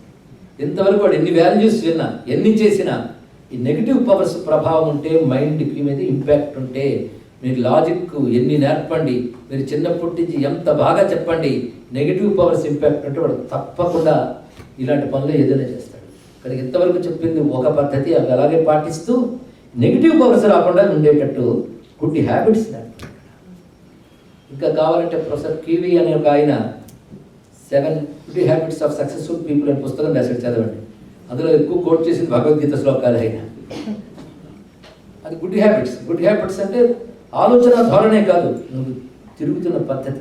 అందుకే ఆహార విహారాల ఇంపాక్ట్ కూడా మనస్సు మీద ఉంటుంది. ఆహారం ఎన్ని పార్ట్స్ అవుతుందో ఉపనిషత్తు చెప్తాను చాంద్రోగ్యంలో. దాని గ్రాస్ పార్ట్ మాలిన్యం కింద వెళ్ళిపోతుంది, సటిల్ పార్ట్ ప్రాణం కింద మారుతుంది, సటిలెస్ట్ పార్ట్ ఏదైతే ఉంటుందో అది మనస్సు కింద మారుతుంది అన్నాడు. తిన్నదాన్ని బట్టి, తిండి బట్టి మనస్సు ఉంటుంది అన్నాడు. అంటే అన్నానికి చాలా ప్రాధాన్యం ఇచ్చారు మన వాళ్ళు. అదే అన్నానికి నియమాలు పెట్టారు. ఎందుకంటే సర్వ జంతువులు అన్నం మీద చూస్తుంటాయి, కనిపించేవి కనిపించనివి కూడా. అన్నానికి అంత శుద్ధి చేసుకొని తినమని చెప్పారు. ఇవన్నీ సైన్స్, వాళ్ళ సైన్స్తో వాళ్ళు ఆలోచించి చెప్పారు. వాళ్ళు జ్ఞానంతో చెప్పిన దాన్ని అజ్ఞానంతో తీసి పారిస్తున్నాం. అజ్ఞానానికి రీజనింగ్ అని పేరు పెట్టుకుంటున్నాం. అందుకే శుద్ధి అయిన ఆహారం, సరైన ఆహారం తింటే సరైన బుద్ధులు పుడతాయి తెలుసుకోండి. అదే మంచి ఆలోచన రావాలంటే మంచి ఆహారం ఉండాలి. ఆహారం అంటే హైజీనిక్గా ఉండడమే కాదు, పయస్గా ఉండాలి, దానికి పద్ధతి. అందుకే బయట దుష్టశక్తుల ప్రభావం కూడా ఉంది, మనం నమ్మినా నమ్మకపోయినా ఉంటుంది. అదే పిల్లలైనా పెద్దలైనా బయటికి వెళ్తే వీడి ప్రభావం ఉంటుంది. దుష్టశక్తులు ఎవరిని ఎక్కువ ఆకర్షిస్తాయో కూడా చెప్పారు. దీని సైన్స్, దీని గురించి మాట్లాడాలంటే నాకు ఇవాళ చెప్పారు ఒక్కొక్క పాయింట్ మీద కొన్ని గంటలు చెప్పచ్చు. ఇవి ఎవరిని ఎక్కువ ఆకర్షిస్తాయి? చిన్నపిల్లల్ని ఆకర్షిస్తాయి, స్త్రీలను ఆకర్షిస్తాయి. స్త్రీలు మేము ఎలా ఉంటే ఎందుకండి అంటే, నీకు పర్వాలేదు, చూసేవాడు కళ్ళు ఒకలా ఉండవు. అవునా లేదు? మీకు తెలుసు హ్యూమన్ సైకాలజీ. అలాగే నెగిటివ్స్ కూడా సైకాలజీ ఉంటుంది, అవి కూడా ఆకర్షిస్తాయి. అలాగే నేను అనకూడదు కానీ కట్టుబొట్టులో కూడాను మన వాళ్ళు అందుకే చెప్పారు, విరగబోసుకు తిరిగితే ఏమొస్తాయో చెప్పారు. నేను అవన్నీ చెప్తే భయపడతారు, విరగబోసుకున్న వాళ్ళంతా నా మీద చెప్తాను వస్తాను. ఎందుకు చెప్పారు పెద్దవాళ్ళు? ముడెందుకు వేసుకోవాలి? కొంత తీర్థాలు ఇచ్చినప్పుడు ముడి వేసుకొని తీర్థం, ఎందుకంటే వాళ్ళు మీరు అంటారు చాదస్తమని, వాళ్ళకి కనబడుతుంది నెగిటివ్ పవర్స్ లోపలికి రాకూడదు. ఈ మధ్య ఒక ఆయన ఏదో సాధన చేశాడండి, మెడిటేషన్ చేశాడు, అని విజన్ వచ్చింది. ఆ విజన్లో ఏంటంటే ప్రతి మనిషి ఆరాలో నెగిటివ్ పవర్స్ కనబడుతున్నాయి అని భయం పడుతుంది. ఎందుకు వచ్చింది విజన్ అని తీసే శక్తి ఆయనకి లేదు, కనబడిపోతుంది. ఆఖరికి ఆయన దగ్గర నెగిటివ్ పవర్ తిరుగుతుంది సర్పరూపంలో. అప్పుడు ఆయన గురువుగారి దగ్గరికి వెళ్ళారు. ఆయన లలితా శాస్త్రం అమ్మవారి విద్యలో సిద్ధపురుషుడు. ఆయన లలితా శాస్త్రం ఒక నామం ఇచ్చి దీన్ని జపం చేయండి. ఆయన జపం చేస్తుంటే ఆయన దగ్గర తిరుగుతున్న నెగిటివ్ పవర్ దూరంగా కూర్చుంది అంతసేపు. ఇది విజిబుల్ అయింది, మనకి ఇన్విజిబుల్ కాదు. నాకు విజిబుల్ అయితే నమ్ముతాను అనొద్దు దయచేసి. విజిబుల్ మీద పడితే మనం ఆలోచించడానికి కూడా మనం ఉంటాం. ఇది ఆలోచించవలసిన అవసరం. ఆ మొత్తానికి ఇప్పుడు జరిగింది ఏంటి? కనబడింది అతనికి. అతడు ఆ మంత్రాన్ని 4000 జపం చేసేట. 4000 జపం చేయగానే అమ్మవారి విగ్రహంలో బొట్టు స్థానం నుంచి ఒక రే వచ్చి ఆ దుష్ట శక్తిని దగ్ధం చేయడం కంటితో చూశానని చెప్పాడు. అప్పటి నుంచి ఆయన పీస్ ఆఫ్ మైండ్తో ఉన్నట్టు. అతనికి ఎక్స్పీరియన్స్ వచ్చింది, మనకి ఎక్స్పీరియన్స్ రాకపోవచ్చు అని జరుగుతాయి. అందుకే మన వాళ్ళకు స్తోత్రం చదవడం, ఇంట్లో ఒక దీపం పెట్టడం, ఒక భగవంతుని పెట్టడంలో ఎత్తుంటుంది. అందుకని అమ్మ వచ్చి దండం పెట్టడం, నో మమ్మీ అంటూ ఉంటే వాడు బతుకు బాగుపడాలని రాసిందా? అందుకే చిన్నప్పుడు భోజనం చేసేటప్పుడు వాడు పిల్లవాడిని నేను తినను అన్నా ఎలా తినిపించామో వీటిని కూడా అలా అలవాటు చేయించాలి పిల్లలకి. ఒక భగవంతుడి శక్తి నెగిటివ్స్ నుంచి కాపాడుతుంది. అందుకే ఇందాక చెప్పిన వాల్యూస్ అన్ని నువ్వు జనరేట్ చేసుకోవాలి థాట్ నుంచి. భగవంతుడిని పట్టుకో, ఒక భగవన్నామ స్మరణ. అలాగని వాళ్ళకి కూర్చోబెట్టి మంత్ర పుష్పాలు పురుషుక్తాలు ఇవేం పెట్టకండి వాళ్ళకి. కొంత అన్నప్రాసన నాడు ఆవకాయ పెట్టకండి. ఎందుకు? పిల్లలకు అవన్నీ కూడా వాడికి ఎన్ని సంస్కారాలు కావాలి. వాడికి సూక్తాలు, మంత్రాలు, ఘోరాలు, తైత్తిరీయాలు, అరణ్యకాలు వద్దు వాళ్ళకి. వాళ్ళకి నామస్మరణ నేర్పండి, భగవత్ శ్లోకాలు ఇవ్వండి, వాటితో వాడు కాపాడబడతారు. అందులో సందేహం లేదు. ఆ మంత్రం అంటున్నప్పుడు వచ్చే సౌండ్ వైబ్రేషన్స్ నుంచి ఒక డివైన్ ఎనర్జీ జనరేట్ అవుతుంది. అది వాళ్ళ ఆలోచన గైడ్ చేస్తుంది, నెగిటివ్ పవర్స్ని పోగొట్టగలదు. అందుకే ఇందాక నేను చెప్పిన వాటిలో భగవత్ విశ్వాసం, దైవంతో కనెక్టివిటీ, ఇది చాలా మంచిది. ఇవి మన జీవితంలో వాల్యూస్, జీవితం వాల్యూని కాపాడుతుంది. ఇవి మనం గమనించుకుని వీటన్ని స్టడీ చేసి మన ఋషులు గ్రంథాల్లో ఎన్నో ఇచ్చారు. అయితే ఇక్కడ విదేశాల్లో ఉన్నప్పుడు జరుగుతున్నది ఏంటంటే, సాధారణంగా ఈ దేశానికి మరో దేశం మీద గౌరవం ఉండదు. ఎవరికైనా కూడా నేనే గొప్ప అని భావం, హ్యూమన్ నేచర్ లాగా దేశానికి నేచర్. అదే నా దేశం చాలా గొప్పదండి, నేను కాదని ఎవడో అన్నాడు. మీరు అంటారా మనిషి గొప్పవాడు కానీ నేను కాదు నాకు తేలిక అంటామండి. దేశానికి అహం ఉంటుంది, ఆ ఈగోతో అది అనదు. అదేవిధంగా మరొకటి, ఆ దేశం డెవలప్ అయిపోతుంటే దీనికి పడక ఏం చేస్తారంటే దేశం మీద నెగిటివ్ న్యూస్ చూపిస్తారు. అక్కడ జరిగేది ఒకటి, మీకు వచ్చేది ఒకటి. మీ పిల్లలు ఆ న్యూస్ చూస్తారు కనుక వాళ్ళకి హేట్రెడ్ పెరుగుతుంది దేశం మీద, ధర్మం మీద. కారణం మీకు ఇక్కడికి వచ్చే ఫేక్ న్యూస్ వల్ల. ఈ ఫేక్ న్యూస్ని ఎస్టాబ్లిష్డ్ న్యూస్ ఏజెంట్స్ వ్యాప్తి చేస్తారు, అది మీరు చదువుతారు. దాంట్లో దేశం మీద గౌరవం ఉండదు, ధర్మం మీద గౌరవం ఉండదు. అందుకే మీకు ఇన్ఫర్మేషన్ కావాలంటే హేట్రెడ్ ఉన్న వాళ్ళు ఇచ్చిన ఇన్ఫర్మేషన్ పట్టుకోకండి. దీని మీద love and affection, research, experience ఉన్న వాళ్ళ మాటలే తీసుకోండి. పిల్లలకి అది చెప్పండి. ఇక్కడ అదే గౌరవం ఉన్న వాళ్ళు చెప్పే మాట వినాలి తప్ప నమ్మకం లేని వాళ్ళ మాటలు వినకండి. ఇక్కడ మీ చుట్టూ తిరుగుతున్న వాళ్ళకి ధర్మ వాసన లేదు, వాటి మీద నమ్మకం లేదు, గౌరవం లేదు. అది వాళ్ళ ఇన్ఫర్మేషన్ సరికాదు. వాళ్ళకి రెస్పెక్ట్ స్టడీ ఉన్నవాళ్ళు మీ వాళ్ళని అడగండి, వాళ్ళు చెప్తారు ఇక్కడ. అలాంటి వాళ్ళు చెప్తే విన్న వాళ్ళలో పాశ్చాత్యులు కూడా ఓపెన్ మైండ్, అదేవిధంగా నేరవ్ మైండ్ కాని వాళ్ళు, బ్రాడ్ మైండెడ్ పీపుల్ చాలామంది ఇక్కడ సనాతన ధర్మాన్ని అర్థం చేసుకున్న బార్న్ అమెరికన్స్ ఉన్నారు ఇక్కడ చాలామంది. వాళ్ళు రాసే బుక్స్ చదవండి. మీకు మేము చెప్తే ఇండియా నుంచి వచ్చేవాడు స్కాలర్ చెప్పాడు, మేము సంస్కృత పండితులు సగం అర్థమైంది సగం అర్థం కాలేదు అంటారు. కానీ ఇక్కడ పుట్టిన వాళ్ళు సంస్కృతం నేర్చుకుని మనకు నేర్పుతున్నారు తెలుసా. అలాంటి వాళ్ళు రాసిన పుస్తకాలు ఉన్నాయి, మీరు చదవండి, మీ పిల్లలు చదివించండి. కనుకనే మన ధర్మంలో చెప్పిన విలువలు, జీవితం యొక్క విలువ, జీవితంలో విలువలు, ఇది అంటే values in life, the value of life, రెండు మనం ఇప్పటి వరకు చెప్పుకున్నాం. వీటి ద్వారా అందరూ సర్వే జనా సుఖినో భవంతు అని ప్రత్యేకంగా ఆశీర్వదిస్తూ అందరికీ పనికొచ్చే ఒక మంత్రం మీకు చెప్తాను. దాని మీనింగ్ చెప్తే యూనివర్సల్. ఈ సభలో మీరు మీ ఇంట్లో రామకృష్ణ ఎన్నైనా అనుకోండి, నేను ఇప్పుడు చెప్పబోయేది మాత్రం యూనివర్సల్ ప్రేయర్. అసలు నా దృష్టిలో రామకృష్ణ కూడా యూనివర్సల్ అని ఇందాక చెప్పాను కదా. యూనివర్సల్ ప్రేయర్ ఏంటంటే ఈ ప్రపంచాన్నంతటి నడుపుతున్న ఆల్ పర్వేడింగ్ చైతన్యం ఉంటుంది. ఆ చైతన్యం ఈ సృష్టి ఏర్పడక ముందే, ప్రయర్ టు క్రియేషన్, సృష్టి ఏర్పడక ముందే ఉంది. ఆ దాని నుంచే సృష్టి ఏర్పడింది కనుక దాని ఎనర్జీ సృష్టిలో ఉంది. అదే మనకు నాలెడ్జ్. ఆ శక్తిని నేను మెడిటేట్ చేస్తున్నాను, అది ఇప్పుడు నేను చెప్పబోయేదాని మీనింగ్. నేను అది మంత్రంలో ఉంటుంది, భాష ట్రాన్స్లేట్ చేస్తే ఎనర్జీ రాదు, దాన్ని అలాగే ప్రొనౌన్స్ చేస్తే ఎనర్జీ వస్తుంది. అది మంత్రశక్తి అంటారు దాన్ని. నేను ముందు చదివి తర్వాత మీ చేత ఒక్కొక్క వాక్యం చెప్పిస్తాను, శ్రద్ధగా ఎక్కడి వారక్కడే కదలకుండా పట్టుకోండి. నేను ముందు 3 వాక్యాలు చదువుతాను, తర్వాత మీ చేత ఒక్కొక్క వాక్యం చెప్పిస్తాను. సర్వ చైతన్య రూపాం తాం ఆద్యాం విద్యాంచ ధీమహి బుద్ధిం యానః ప్రచోదయాత్. ఇది 3 వాక్యాలు, ఒక్కొక్క దానిలో 8 అక్షరాలు ఉంటాయి, 24 అక్షరాలు మహామంత్రం ఇప్పుడు చెప్తున్నాను. దీని అర్థం ఇందాక చెప్పేశాను. ఇది పర్టికులర్గా ఒక దేవుడు అని ఉండదు, యూనివర్సల్ ప్రేయర్, సర్వవ్యాపకమైన పరమాత్మ శక్తి అందరినీ నడుపుతోంది. అది మా బుద్ధిని ప్రేరేపించుగాక, మా బుద్ధిని సరిగ్గా గైడ్ చేయగాక, ఇది దీని యొక్క అర్థం. ఇంతకంటే గొప్ప ప్రార్థన ఉండదు. మీనింగ్ తెలుసుకున్నారు కనుక ఇది గ్రహించండి. ఎందుకంటే నేను మీకు చెప్పడంతో పాటు ఒక ఉపదేశం ఇచ్చి వెళ్తే నన్ను ఈ స్థానంలో కూర్చోబెట్టినందుకు నేను దీన్ని జస్టిఫై చేసినట్టు. ఇది దేవీ భాగవతంలో శ్లోకం. ది ఎసెన్స్ ఆఫ్ దేవీ భాగవతం అంటాడు వ్యాస భగవాన్. చెప్తారా? సర్వ చైతన్య రూపాం తాం ఆద్యాం విద్యాంచ ధీమహి బుద్ధిం యానః ప్రచోదయాత్. సర్వ చైతన్య రూపాం తాం ఆద్యాం విద్యాంచ ధీమహి బుద్ధిం యానః ప్రచోదయాత్.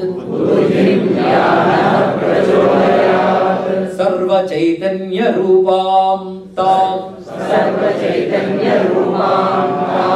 ఆద్యాం విద్యాంచ ధీమహి బుద్ధిం యానః ప్రచోదయాత్. స్వస్తి.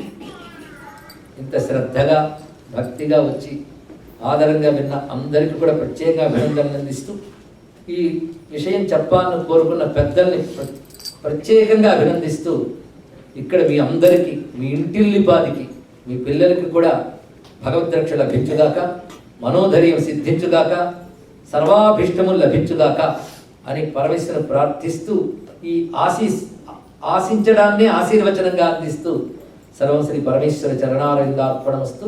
స్వస్తి. నమః పార్వతీపతయే.